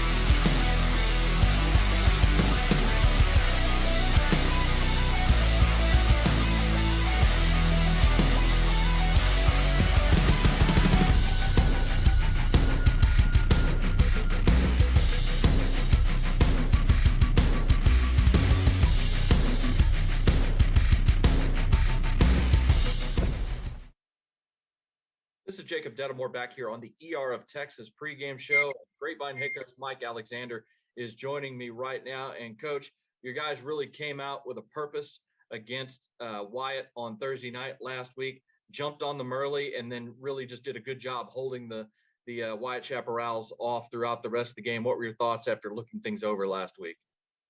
Yeah, thanks, Jacob. It was a clean game. We had 0 penalties on offense. We, never punted with our ones. Came close early. The first drive, we had to convert a 4th down, and then went ahead and went in and scored. But I thought it was a kind of a business-like approach to the game. It wasn't real flashy at times, and then other times, we did offensively get the ball pitched for the first time in a couple weeks. Teams are starting to do things to try to discourage us getting the ball on the perimeter. Southwest did a really good job of it. OD Wyatt attempted to. Now we're offensively now in that mode of trying to figure out ways to take what people are doing and still get our offense going. But I was pleased with our guys. And defensively we tackled well again for the most part. It's our 3rd week back in our base defense, so it's looking good. Teams definitely improving at the right time, I believe. One player on the offensive side of the ball who has really stepped up from late, he's doing it both on the ground and through the air, has been Rondell Carradine. He's now leading the team in receiving, but on Thursday night, he was doing it with the ground game, made a couple of just ridiculously athletic plays to get a big gain on one and then to get a touchdown with another play. What has been your thought on how Rondell has come along this year? Well, we knew back in the spring that we needed to figure out ways to get the ball pitched to Rondell, just because he's the fastest athlete that we have. Most games we'll go into it where he being the fastest athlete on the field, he runs like a 10-500 meter dash. He can roll. So we knew we need to get the ball to him on the perimeter. We've made some efforts to do that, especially last week. He's scary when he gets the ball pitched, and then the guys in front of him are executing and getting the guys blocked where they need to. So we just got to keep that rolling. Now we've got the big game, obviously, tonight against Arlington Heights, which for all intents and purposes is for the district title. With them coming in undefeated, you guys coming in undefeated in district play. And it's going to be 2 similar styles clashing. Both teams, maybe in different ways, but both teams really want to pound the rock and run the ball. When you're playing a team that has a similar philosophy as you, especially offensively, does that make preparation from a defensive standpoint maybe somewhat easier? It could, depending on how you structure your practice and how much good on good you do throughout the week. And we do a fair amount of it. I think we're similar in the statistical categories, but I would say extremely different in how our approach is with it. They're way more what we call gap and man scheme, blocking schemes, which we're not as much. We're, our bread and butter is more of a zone scheme. So it's kind of hard to get that to translate over when you're doing your good on good stuff. But the the whole ideology behind what we do is the same. Stay out of unfavorable downs. Keep the chains manageable, and lean on your better players to go make plays. And ours have proven to be our running backs for most of the year, and then theirs have too. So it'll be interesting. Stats are pretty comparable. Now, defensively, they are a team that, at least the way the numbers look like they're a very aggressive attacking defense. They're averaging, I think, about 2 sacks and 2 turnovers per game on the defensive side, and it's spread out amongst really their entire front seven specifically. When you look at them on film, what do you see from that Yellowjacket squad and what they might try to do to you tonight? Yeah, they have an undersized defensive line, similar to our guys to some degree, and so they try and compensate that with just a lot of chaos. They're going to have a lot of guys around the line of scrimmage, giving a lot of different looks, bringing people off the edge, bringing linebackers through gaps, and it's hard to when you game plan it, it's hard to find a rhyme or reason of when they're doing it and why they're doing what they're doing. I think they're just basically doing it out of necessity. So they're gonna guess right at times. There's no doubt they're gonna have a negative player, on us here or there. But I think because of what they do, they also are susceptible for us to gash them pretty good at times, in our run game. So it's going to be interesting. We're going to have to be patient, keep running the ball, because like I said, any given play, if they get out of their gap, which they very well could, the way they blitz, we could catch them and hit a big one. All right, Coach. I know we're all looking forward to calling it. I know you're looking forward to playing it. So thank you very much for your time as always, and great luck tonight. All right. Thanks, Jacob. That is Grapevine head coach Mike Alexander. We'll be back with more of the ER of Texas pregame show. You're watching Grapevine Mustangs football on Champion Sports Radio and Tradio.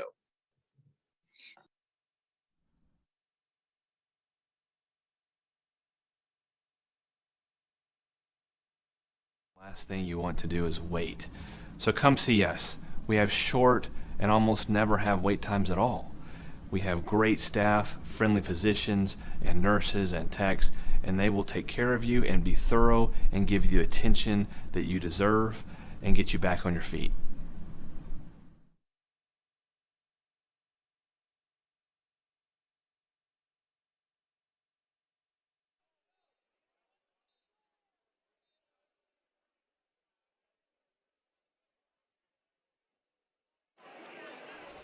Welcome back to the Prosperity Bank Halftime Show. Jacob Dedamore here along with Tim Smith. Your halftime score, the Grapevine Mustangs leading the Arlington Heights Yellowjackets by a score of 21-0. It is a shortened halftime as the game started an hour late, just over an hour late, because of all the weather in the Metroplex, and that's why we kind of have a sparse crowd here tonight as well. Here's what coming into this game tonight is something we were going to talk about in the pregame. We mentioned at the beginning how these two teams, they go about it a different way, but they both have a similar philosophy. They want to break you down running the football, and both these teams have been very good at it this season. Both teams coming into tonight averaging over 300 yards rushing per game. Both we have a leading rusher, a bell cow leading rusher that carries the load. Brian Furch is that for Arlington Heights. Obviously, Parker Polk is that for Grapevine, that are both great. The difference between the two teams offensively is that Grapevine is much more efficient when they pass the ball, and we've seen examples of that tonight, Tim. We sure have, and when we talk about those screens and those little play actions, Evan Baum is very good and very accurate, and again, a very high percentage. I mean, Evan Baum's boasting a 133.5 QBR, while the quarterback, Eric Velasco, there is a 76.3. So you can see the huge difference in the passing numbers. When Arlington Heights has had to go to a pass game tonight, they have not been successful, where Grapevine has been. Yeah, and speaking of that, Evan Baum tonight, while he only has 57 yards passing, they've come when Grapevine wanted to throw the ball, catching Heights off guard, and he is 3 for 3 perfect passing tonight for 57 yards. But it has been the ground game for Grapevine that has taken control. Parker Polk in that first half, 14 carries for 119 yards and 2 scores. Rondell Carradine contributed a touchdown. That was actually a bubble screen that was a speed option on his touchdown, and he had the touchdown run. Reed Watkins is averaging over 9 yards a carry, 3 carries for 28 yards. The Arlington Heights run game has had some success tonight. Brian Furch had a solid first half, 74 yards on only 9 carries. Eric Orozco, the quarterback, 28 yards on 4 carries. The problem for Heights has when they've gotten the ball into Grapevine territory, they get a negative play and get behind the chains, and their offense just isn't designed to overcome those kind of those negative plays, especially on first down when it sets them into long yardage situations. Any offense is going to have an issue when you get behind the chains and you have second and long and third and long, and particularly an offense that doesn't throw the ball very well. They went empty the one time. They lost a bunch of yards with a backwards pass because the quarterback did not have anybody blocking for him in the backfield. And you're right, they're going to run the ball, and they're going to try to run the ball. When they get out of that, that's going to cause opportunities for Grapevine. They do have the 1 turnover tonight. We've seen them create turnovers all season while not turning the ball over very often. So Grapevine is certainly everything is going the way they would have wanted it to go if they were to script this thing out, especially after the rain delay. Everything's been on their side, momentum, all that. We'll see how they can come out and keep that momentum in the third quarter. We're going to go ahead and take a quick break here on the Prosperity Bank Halftime Show. When we come back, we'll have the start of the second half for you. This is Grapevine Mustangs football on Champion Sports Radio and Tradio. I'm Kevin Hannigan, president of Prosperity Bank. We live by our promise to provide banking services our customers need with the excellent customer service they deserve, today and into the future. That's our Prosperity Bank promise. At 121, we love our Mustang football, and we also love our students. We're so excited for an opportunity to come alongside parents and schools as we shape the next generation of leaders. And we love to welcome you and your whole family on a Sunday morning and your students to join us on a Wednesday night.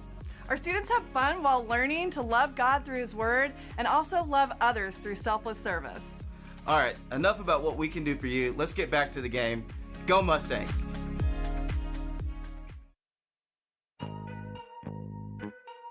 Hey guys, this is Jose with Infinity Solar. Today we're out here in McKinney, Texas. 48 panels, 18.24 kilowatts, which yearly they're gonna get a total production of 20,664 kilowatts. That's more production than they need, so the electrical company will be able to give them credit for some of that energy that they're gonna be saving. Today we have the SIL-FAB panel. It's a US manufactured, comes with a 30-year warranty, some of the best warranties in the industry right now. A job this size usually takes companies 2 days to complete. We're gonna knock it out in 1 day. So that works great for our customers. That way they don't have to worry about taking 2 days off from work. They just have to take 1 day, maybe even half a day off their job. So we'll get this customer up and going, ready for the city inspection, and get them up and going with their system.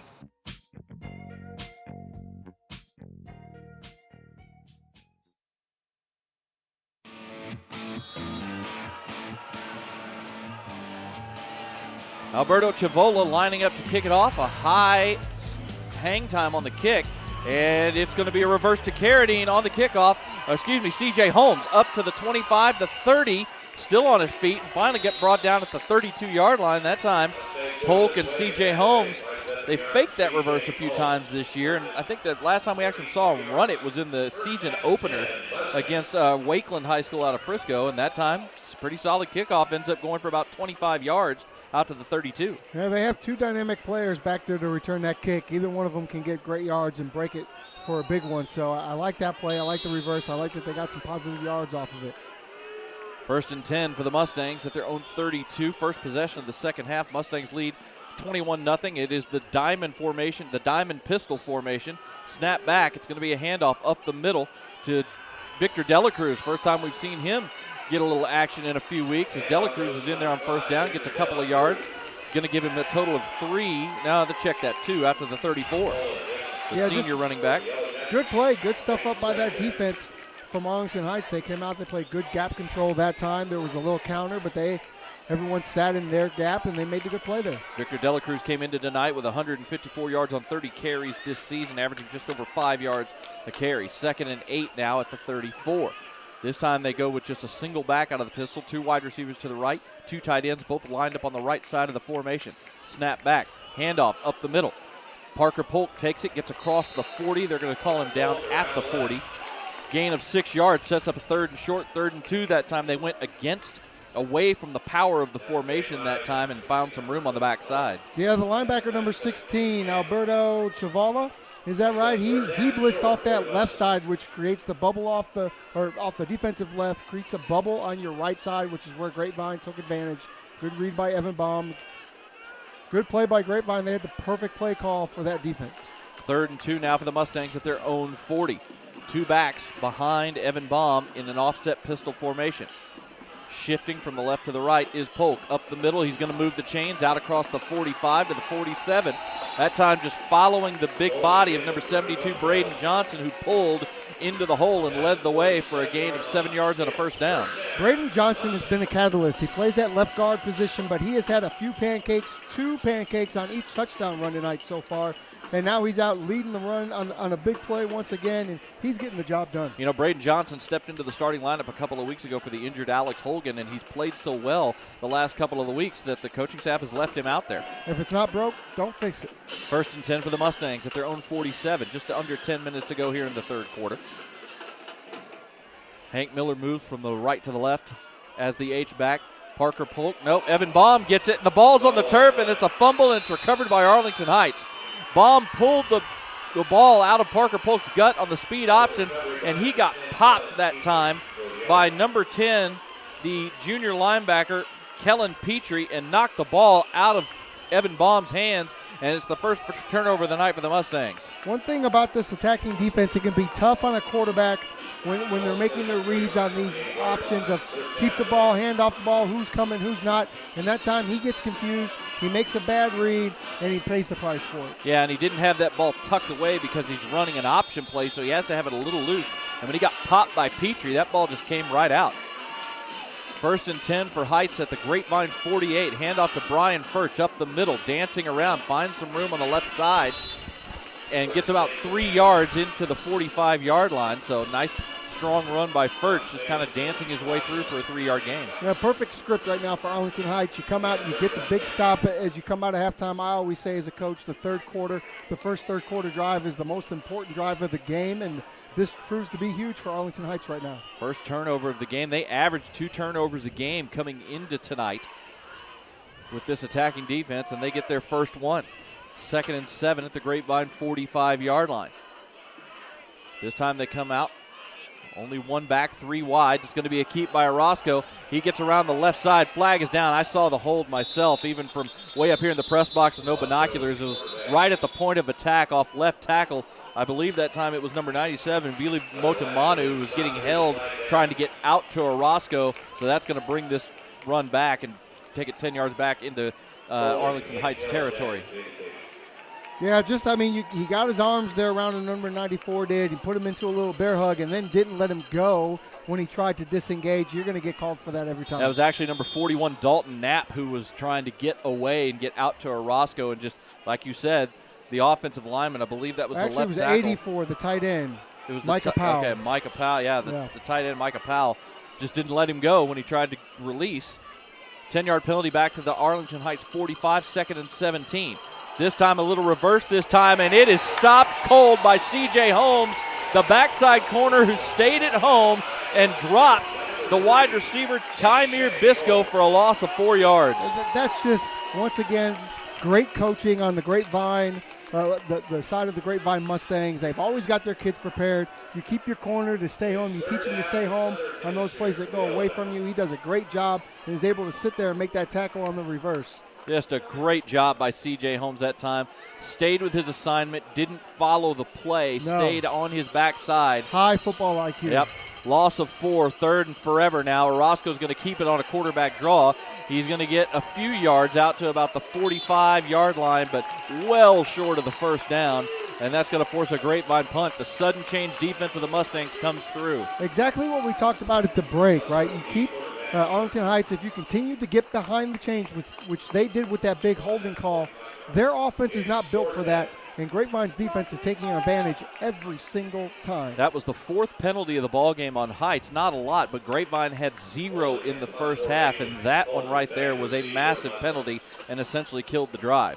Chavola back for another punt. Parker Polk back at his own 20 to receive it. Snap back. Chavola gets it away barely, almost blocked.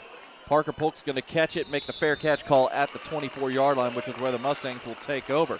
7:13 to go here in the third quarter, and now we had some after play stuff back here where the punt happened, and we may have a personal foul here. We'll see what the call is.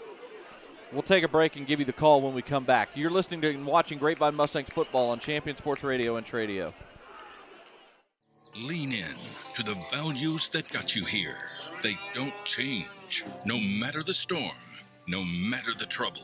When the time comes to sell your vehicle, we'll buy it for full market value, not a penny less. That's pricing true to Texas. It's the right way. This is Texas. This is classic. True market value for your vehicle.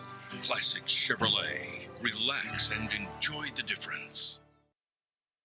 So I think one of the most important parts of dentistry is the patient education and the emphasis on preventive care. And I think our office, along with all of our hygienists, do a really great job in the patient care and patient education. We can fix problems all day long, but if the patient doesn't know what's causing those problems, then we're not giving them the tools to fix them. And so that's one of our main goals here at Fielder Park.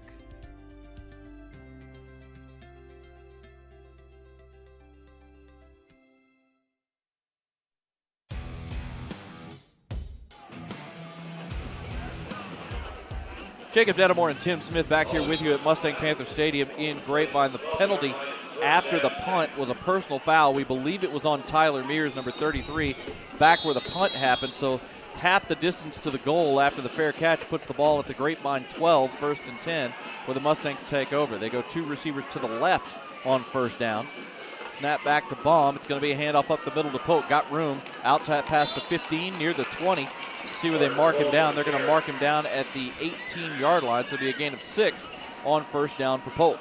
So it's interesting. Tyler Mears having a great game tonight, but we're told up here in the booth that tomorrow, because of that infraction, there will be a circle of trust created by the team, and he will be in the center of that doing push-ups. So I'm sure he's looking forward to getting up tomorrow and getting those push-ups in front of his teammates. The whole team will be taking push-ups for him. So everyone's going to get huge tomorrow because of that penalty. 2nd and 4 at the 18. Diamond pistol handoff up the middle. Room for Demontrez Dunn, who gets his first carry of the night, and he'll move the chains out past the 25 to the 27-yard line. A gain of 9 yards for Dunn. Again, his first carry of the game. 226 yards on 30 carries and 2 touchdowns coming into tonight. Another one of those unsung heroes that are in the running back room. They run back. They have about 4 or 5 guys that can carry the ball on any sort of consistent basis, and they all get good yards and do good work when they get on the field. 1st and 10 at the 27. 6:08 to go here in the third quarter. Offset running backs out of the shotgun. Handoff. Reed Watkins going around the right side. Piles just kind of moving forward across the 30 and still all the way out to the 35 and near the 40 as Reed Watkins just kept going and got all the way out to the 39-yard line for a 12-yard gain. Reed Watkins just driving the pile forward. Somebody call Kyle Bryan at NFL Network. That's what we call an angry run, son. Great job. You deserve a scepter. And I'm going to try to submit that to the NFL Network for next Tuesday's segment. He just kept his feet going while Arlington Heights players are trying to rip the ball out of his hands. He had 2 hands on it, kept a hold of it, and just kept going. Number 9, the starting linebacker, Roy Wright, who leads this team in turnovers and sacks that time, was trying to cause another one.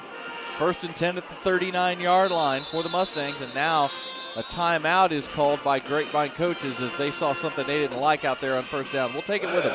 5:23 to go here in the third quarter. Mustangs lead 21-0. This is Grapevine Mustangs football on Champion Sports Radio and Tradio. Lean in to the values that got you here. They don't change, no matter the storm, no matter the trouble. When the time comes to sell your vehicle, we'll buy it for full market value, not a penny less. That's pricing true to Texas. It's the right way. This is Texas. This is classic. True market value for your vehicle. Classic Chevrolet. Relax and enjoy the difference.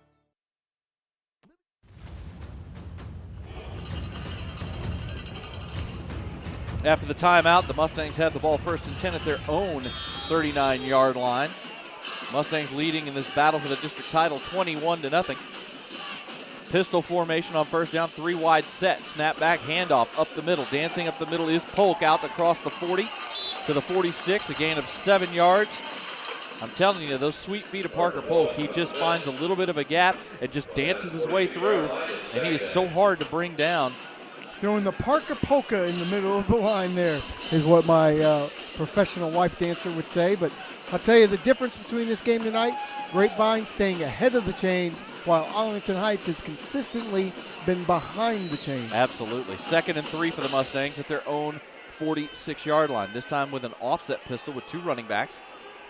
Brady Wagner in as the H-back, moves to the right side of the formation. Snap back.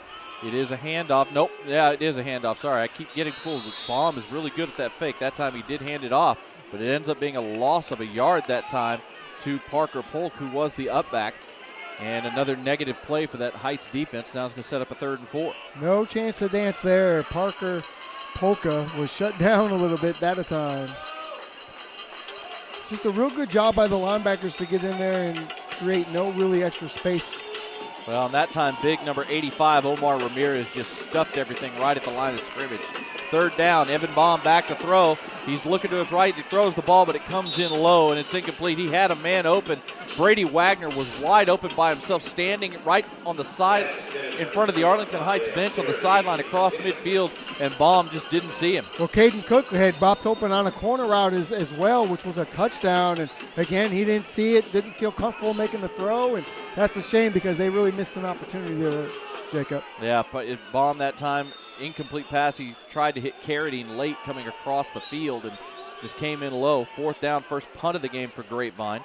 Leighton Towery booms this one kind of off the side of his foot and out of bounds. That's not going to get a lot of distance here. We'll see where they mark it.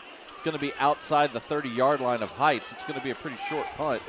They mark it right at the 30, so it's a 26-yard punt for Leighton Towery, and the Grapevine defense is now back on the field. Arlington Heights defense that we expected to see coming into this one has woken up. They obviously had a little lull. I think they fell asleep during the rain delay, and maybe Grapevine had a little bit of an advantage. They were able to go to their field house, put their feet up, relax.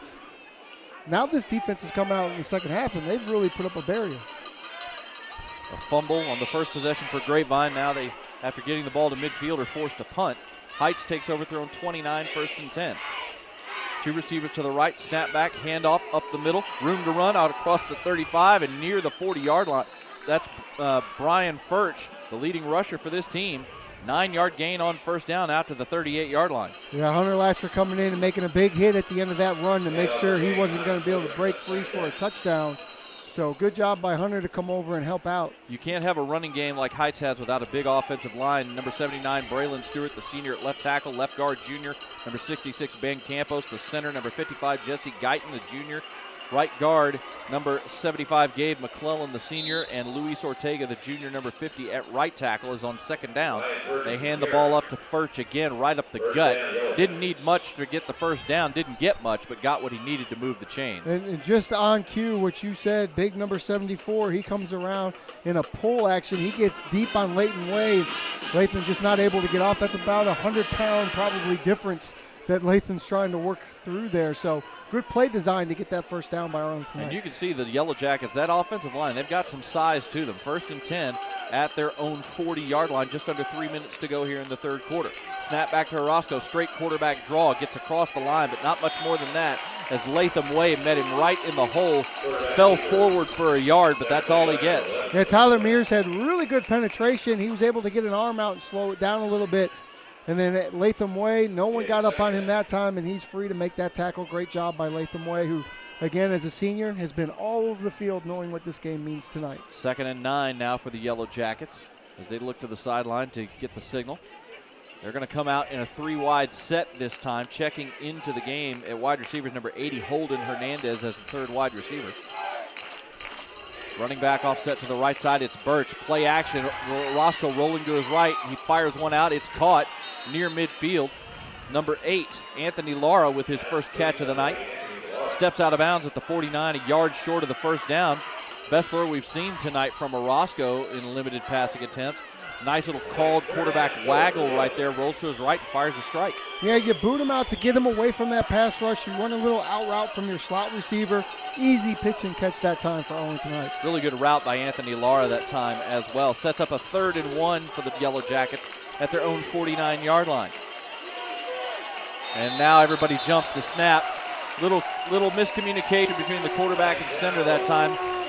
Everybody but the center moved up front. That puts you from 3rd and short to 3rd and medium.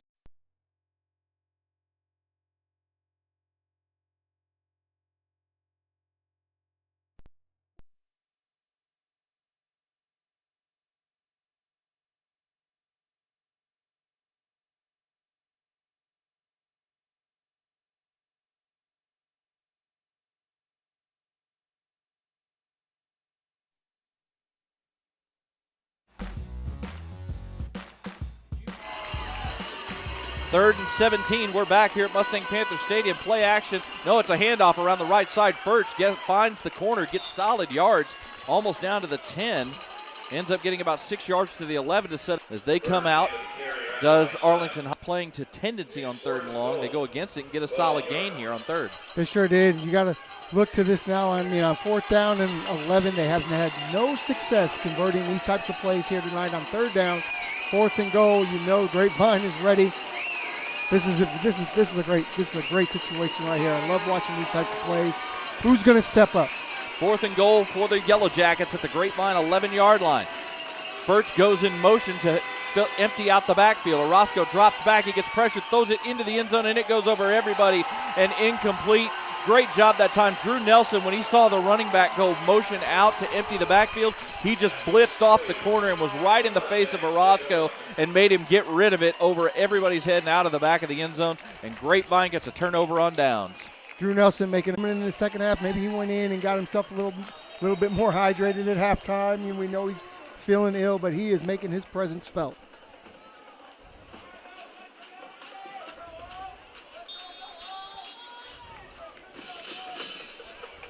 First and 10 now for the Mustangs on their own 11. Coming out of the power pistol now. Wagner steps up. Snap back, handoff up the middle. Polk's got room across the 20, the 25, and out to the 26-yard line. Again, a 15 yards on first down. This quarter, the 4th quarter, brought to you by our friends at Classic Chevrolet. Classic Chevrolet, relax, enjoy the difference. I'm sorry, did you have more advertisements? No, you go right ahead, brother. Parker Polka in full effect that time as he danced his way for a big gain, and that's what we've been waiting to see from him in the second half. Parker had over 100 yards rushing in the first half and a couple of touchdowns. Popped a 15-yarder there. First and 10 at the 26-yard line. 2 receivers to the right side, 2 tight ends in the game on first down. Snap back, handoff, Polk again up the middle. This time breaks a tackle across the 30 to the 35 and out to the 37. He'll move the chains again with another 11-yard gain, just spinning out of the arms of a tackle attempt that time before he was finally brought down by the linebacker, number 10, Kellen Petrie. Well, I think the Mustangs understand that this is the drive, right? This is the moment where you can really put this game away, and you can see it. There's a lot of urgency by all 11 players out there for the offense right now. The defense got the stop they needed to set up the possible put away, and now it's the offense's turn to complete it. First and 10 at the 37-yard line. Hank Miller steps up as an H-back here out of the power pistol. Snap back. It's again Parker Polk. Got room up the middle, and there he goes to the 40, the 30, the 20, the 10, and he is brought down by an ankle tackle inside the 10-yard line, nearly taking that one all the way to the house before he was finally chased down at the very end of the play. I believe that was number 1, Keith Guidry, the free safety, who finally got him down from behind. But a huge run by Parker Polk. They bring him down at the 8-yard line. That is a 55-yard run for Parker Polk. Well, he may be a great dancer, and he may have those sweet feet, but you know what else he has? Speed, and he showed that speed that time. Very seldom do we see Parker get caught from behind. First and goal at the 8. Snap back, handoff. They're going to give it to Polk on first down, going around the left side that time. Not much room for him to run as he is brought down by Petrie, the linebacker, after only a gain of a yard. But that run, I believe, once the stats get updated, is going to put Parker over 200 yards for the night. Well, he's been simply outstanding, nothing short of what we expect. He's about 50 yards over his normal average. He is having himself a night. That was a 55-yard gallop from Parker Polk, and he was a shoestring tackle away from taking that into the end zone for his third touchdown of the night. Second and goal now at the 7-yard line. Power set here. Only one wide receiver, Carradine, out to the right side. Snap back. Hand off to Reed Watkins. He's inside the 5, and he is going to take it into the end zone. Reed Watkins using that strength and spinning out of an arm tackle and takes it in for his first touchdown of the ball game. You know what song comes to mind there on that one is Pinball Wizard. The way he pinballed through there, he is a pinball wizard. And rumble, young man, rumble. What a great job. He showed the angry run earlier tonight, and now he just bounces off defenders as he rolls into the end zone. And the Mustangs complete that touchdown drive. Ends up being an 89-yard touchdown drive after the defense gets a stop on 4th down deep in their own end of the field. Hayden Rhodes now on for the extra point, and the Mustangs are about to put this one away. The kick is up, and the kick is good. 7:48 to go in the ball game. Mustangs lead 28-0. This is Grapevine Mustangs football on Champion Sports Radio and Tradio.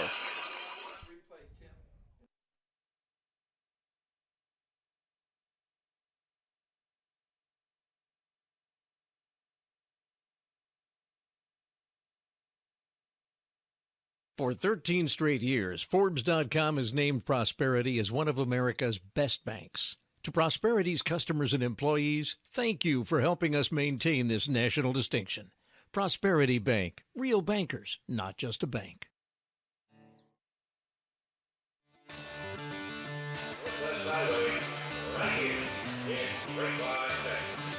Back here at Mustang Panther Stadium, Jacob Dedemore and Tim Smith here with you. The Mustangs just go on an 89-yard touchdown drive to really widen the gap here and for probably put this game away with 7:48 to go. They now lead 28-0 over Arlington Heights as Reed Watkins gets his first touchdown of the ball game. But that drive was all Parker Polk. Had a 15-yard run, an 11-yard run, and a 55-yard run to set him up first and goal. Line drive kick, kind of a miss hit there. Bounces back at the 10, picked up and returned up to the 15, the 20. Now dancing, it's Biscoe this time. He's out past the 30, the 40, up to midfield and out of bounds at the Grapevine 45-yard line. Tymir Biscoe that time on the return on the squib kick, picks it up, dances his way up the middle and then out to the outside, up the near sideline, and a great return that time of 45 yards out to the Grapevine 45. It sure was, and the second big return of the night against Grapevine. Something that, every game, no matter what, you're going to want to look at film. They're going to want to look at that and see how they can close that down. And both of them were the same, with the return man taking it, kind of going up and then just basically, either finding blocks or just finding ways to get all the way across the field before he finally turned the corner. Yep. It wasn't that they got the point of attack wrong, but he was just able to dance his way around and get to the outside. And we know he's a special player. He's a special player. Biscoe is the leading receiver on this team, a very good player. 1st and 10 for the Yellowjackets at the Grapevine 45-yard line. Snap is back, handoff up the middle to Birch. He's got room inside the 35, still going inside the 25, and the ball's out. And it's on the ground. The Grapevine dives on it. We'll see who comes up with it. It's a scrum now, but the ball was ripped out, and Grapevine comes up with the fumble. Let's see who comes up with it. This time, it's C.J. Holmes, number 3, making the recovery. It was a great run by Brian Furch. He has gotten over 20 yards. He was inside the 25, and as the Grapevine defenders come up, it was C.J. Holmes who actually ripped the ball out. Holmes came up and attacked the ball immediately and ripped the ball right out of Furch's hand and then recovered the fumble himself. Wow, he sure did. And that ball was touched by about 4 or 5 different players from both teams. And CJ able to make the huge play, making his presence felt.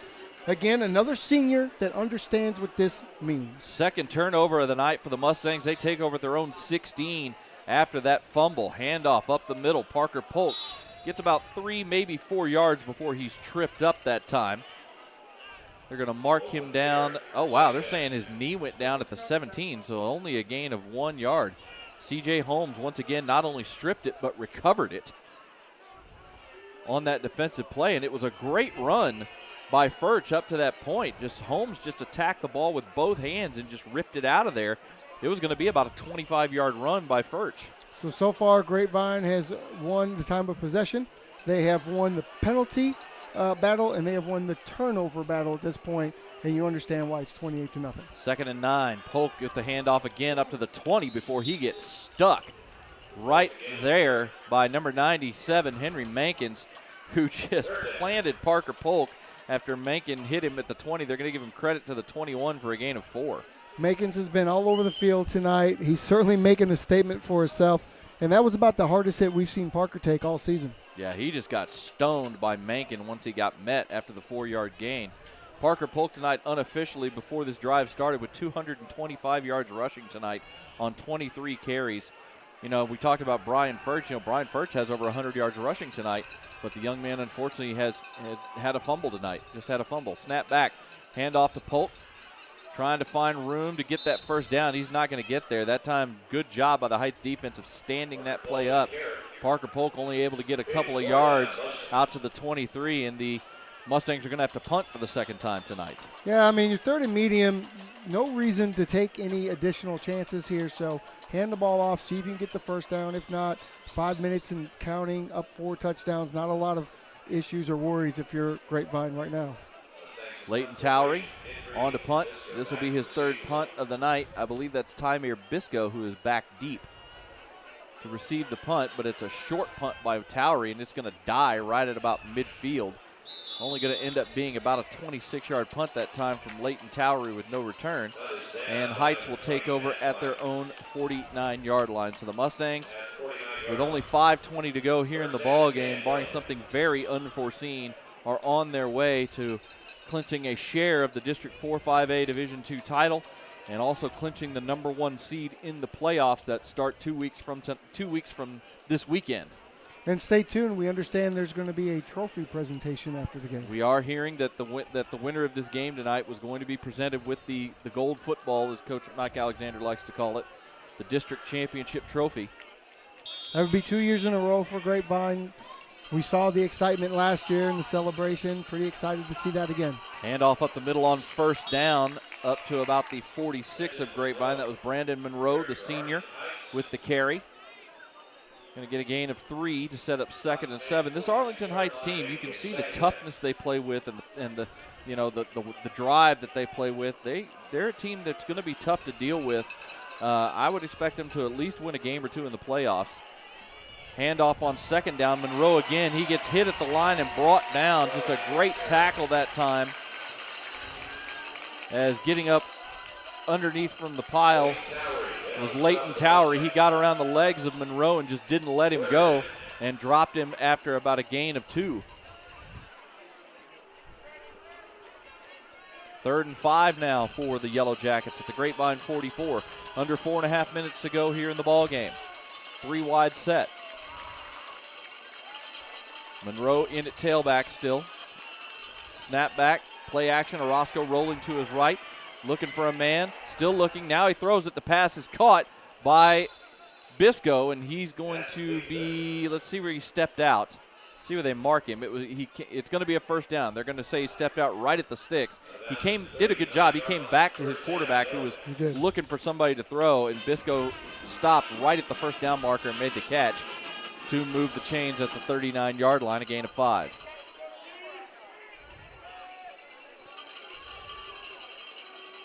First and 10 now for Arlington Heights. Snap back, play action. Orozco rolling, throwing, pass is caught inside the 30. First catch of the night by the tight end, Micah Powell, who actually came into tonight 2nd on the team in receiving yards with 199 yards receiving. He was averaging a whopping 22 yards a catch coming into this game tonight, as he only had 7 receptions. Makes his first grab there for a gain of 11 and a first down. There's Grapevine secondary and pass rush has just done a tremendous job on passing downs tonight. Handoff up the middle and nowhere to go as Monroe is met in the hole and pushed back. It's going to be a loss of at least a yard, maybe 2 that time. as he just there was no hole for Monroe to go to, and he just got absolutely stoned.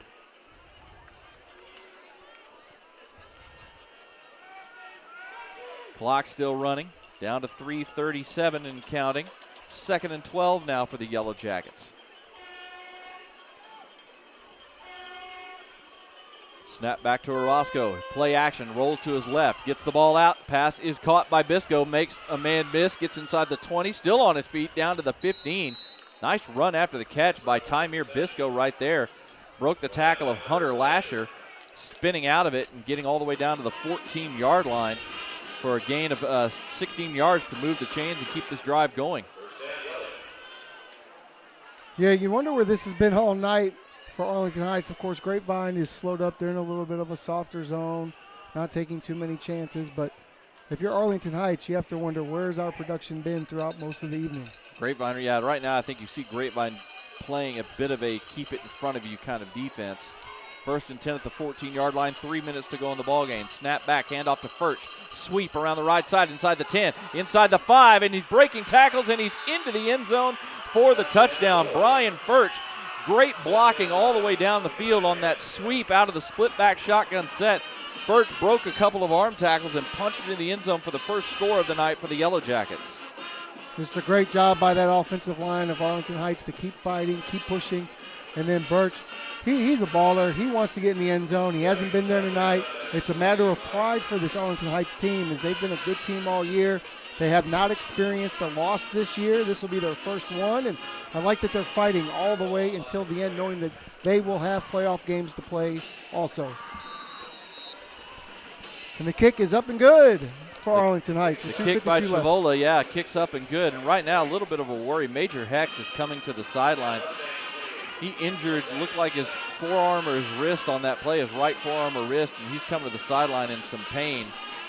The extra point is up and good. It makes it 28-7 with 2:52 to go here in the ball game. But right now, a little bit of concern for Major Hecht. Not sure if he got injured on that touchdown run by Furch or not. May have gone up, took a shot on that wrist trying to make the tackle. He's trying to shake it out as the trainers are talking to him over here on the sideline. But the first score of the game for the Arlington Heights Yellowjackets makes it 28-7. Grapevine has the hands team out here now, expecting the onside kick. C.J. Holmes will be the only deep man. He's going to stand at about the 20. They've got the two lines of defenders here, one at just across midfield and the other one back at the 40. Now, you don't want to see any of these Grapevine, especially the top line, the starters, getting hurt tonight.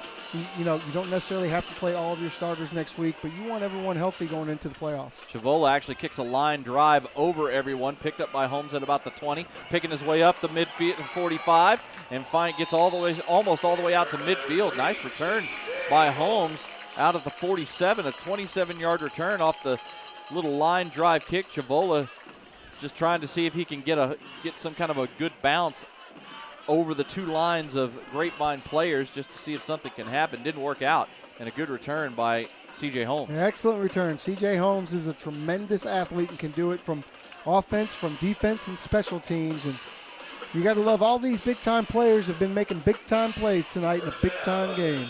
Grapevine going to be looking to run the clock out here on this possession. Still 2 timeouts for Heights if they want to use them. 1st and 10, trips right on first down with Polk, the only running back in the backfield. Rondale Carradine comes in motion, handoff to Polk. He's got room up the middle, inside the 50, across the 50, inside the 45, and down to the 40-yard line. Another 13-yard run for Parker Polk on first down. That should put him up near 250 yards on the night. Just having a huge game tonight is Parker Polk. Parker Polk is always going to be the catalyst. He's going to be the guy that sets the tone for this offense. He's done it all year. He did it last year. We're happy to see him as a senior have such a tremendous game tonight in a game that means so much to all the senior class. This team is on its way to getting that gold football. 2:08 and counting. 1st and 10 at the 40. Staying in the 3 wide set, 2 to the right, 1 to the left. Another handoff to Polk. A lot more room up the middle again, inside the 35, down to the 33. It's another gain of 7 yards for Parker. Parker Polk is so tremendous. He's doing the Parker Polka in the middle of that D-line. Nobody can really get their hands on him. He doesn't take a lot of clean shots because of how quick he is within the tackle box. For a little guy at 175 pounds too, he sometimes can really end those runs, right? And he delivers the punch. Except for a little bit earlier when we saw him take a shot to the chest. 2nd and 3 now at the 33-yard line. Trips left this time. Carradine coming in motion. Again, Polk with the handoff. He'll get the first down inside the 25 and then brought down. As once again, number 97, Henry Mankin making yet another tackle. That kid has had a big game tonight for Heights on defense. He sure has. Polk gets the ball down to the 37-yard line to move the chains. I mean, this Arlington Heights is a good football team.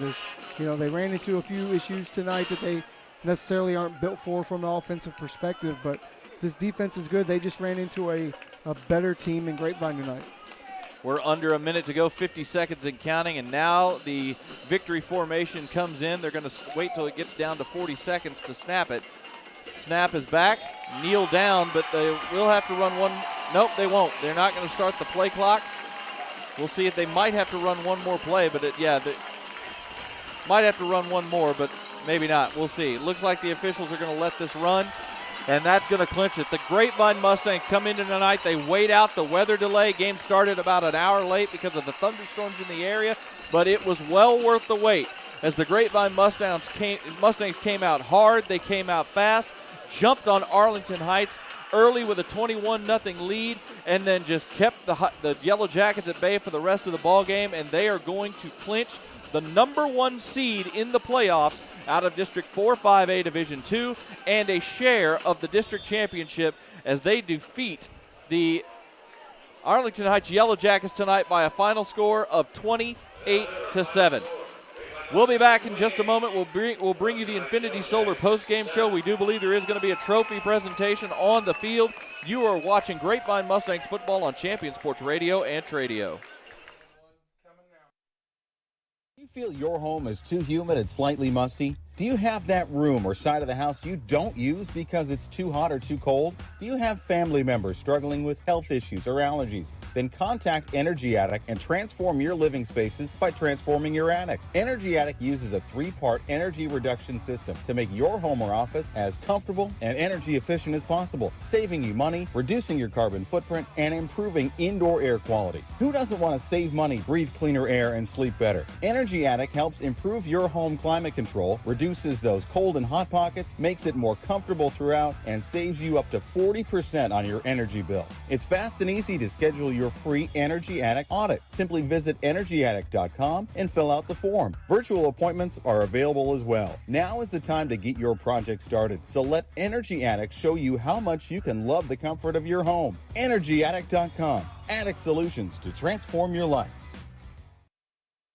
There's a time and a place for everything. As you'll see, projections for the next quarter are... He shoots, he scores! 2 points for team middle management. The office is not one of them. Jack, can I see you in my office? No pouting, it's your ball. Let's see what you got. But Whirly Ball is. For corporate events, team building, and private parties, Whirly Ball in Hearst and Plano is electric fun. Test your skills on the arcade.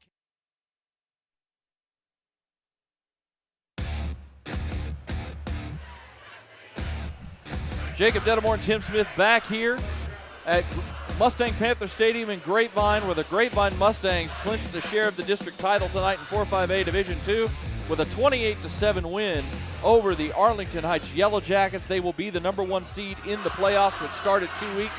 And right now you're seeing the celebration on the sideline in front of the crowd that did remain throughout the weather. And see the Mustangs celebrate. There's the gold football being presented to head coach Mike Alexander and the Grapevine Mustangs.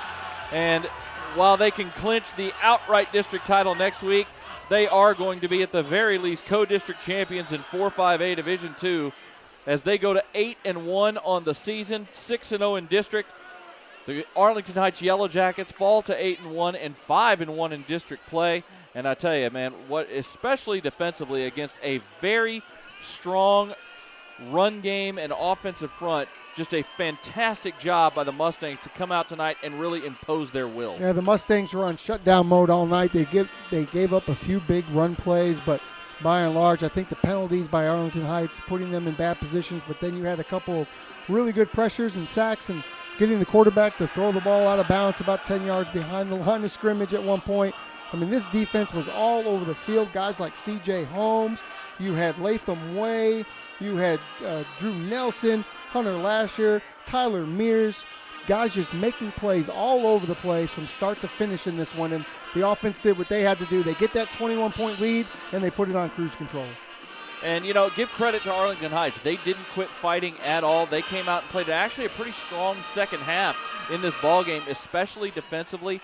They were able to limit the Mustangs on offense, and they actually put a couple of good drives together against the Mustang defense. One of them ended in a turnover on downs, unfortunately. But, Arlington Heights showed why they were 8-0 in that second half and showed why they're also going to be a problem when playoff time comes around. Well, they certainly did. They have some dynamic kids on their team, that come out and make plays on defense and offense. They have a great receiver. They have a really good quarterback, and is very athletic, and then their run game is outstanding. Tonight they ran into a Grapevine buzzsaw, but the playoffs are going to be another story. You don't know what could happen. These two teams could meet again. It is very possible with the playoffs coming up here in a couple of weeks.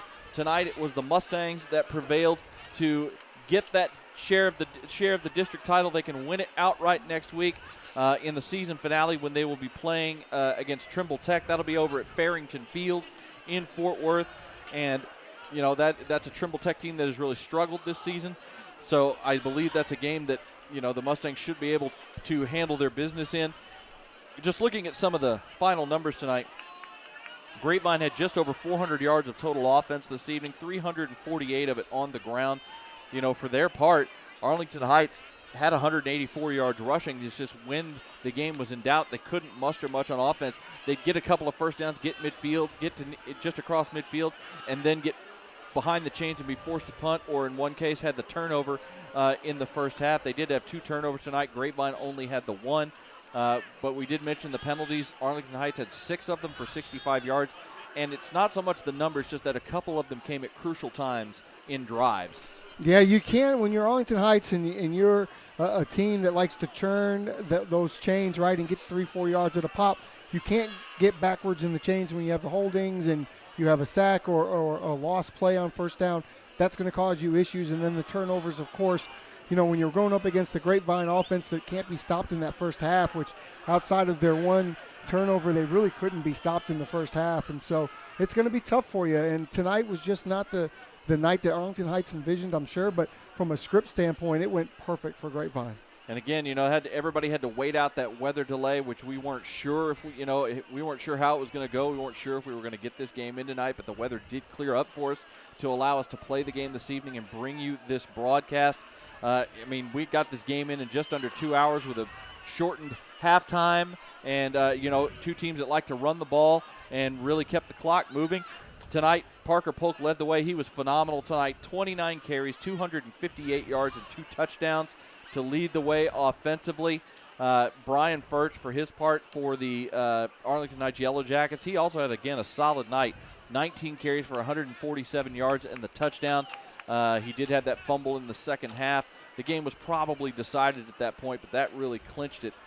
Reed Watkins, 5 carries, 47 yards and a touchdown. Rondell Carradine had another touchdown on the ground in the first half. Just a really good night all around. But, again, just give credit to that Grapevine defense for, they bent a little bit here and there, but did not break throughout the night and really kept that Arlington Heights offense, which had come into this game averaging over 300 yards a game on the ground alone, kept them to under 300 yards of total offense. Well, the defense was insanely good tonight, led by Latham Way. He was all over the field. I think in the first 2 series we called his name at least 8 times, just all over the place. And look at this scene, Jacob. I love this about high school football. I say storm the field, but we have the parents, we have fans, we have everybody down on the field. I'll tell you what, you had parents and some really dedicated students that hung around through the deluge that was going on for the early part of the evening. The Grapevine Band, which with the instruments and everything, you don't blame them at all. And the Phillies did not even come over to the high school tonight once this game got pushed back. not having them sit out in the rain in this chilly weather. It is in the 50s tonight. Probably be a good idea. So it was, kind of a sparse crowd. Heights had the same problem. They didn't have as many fans as they probably normally would have had because of the weather. But the ones that were here were supportive, and now you got a lot of them on the field. Technically, this was senior night for everybody, for band, players, drill team, everybody. And so maybe we'll see those celebrations happen in the first round of the playoffs, which will probably be here at Mustang Panther. I sure hope so, Jacob. I look forward to that. The only thing we didn't see tonight was the goalpost get pulled up. Exactly. That gold football makes the senior night festivities not happening, I think, feel a lot better. Sure does. All right, that's going to wrap it up for us here tonight from Mustang Panther Stadium. The Mustangs clinch the number 1 seed in the playoffs out of 4-5A Division II. They clinch a share of the district title. They can clinch it outright next week with a victory over Trimble Tech, which will happen next Friday night over at Farrington Field in Fort Worth. For Tim, my broadcast partner Tim Smith, for our broadcast director Trey Bell, my name is Jacob Dedamore. Your final score once again tonight: the Grapevine Mustangs beat the Arlington Heights Yellowjackets 28-7. Thank you to our sponsors of this broadcast: 121 Community Church, Chip Mercer Dentistry, Classic Chevrolet, Bottle Cap Alley, Prosperity Bank, ER of Texas, Energy Attic, Greenleaf Roofing, Whirly Ball, livingforzachary.org, LoneStarGridiron.com, and the Greater Dallas Youth Orchestra. Until next week, for Tim Smith, I am Jacob Dedamore. 28-7 is your final. The Mustangs win and clinch a share of the district title. Everyone have a great weekend, and go Mustangs.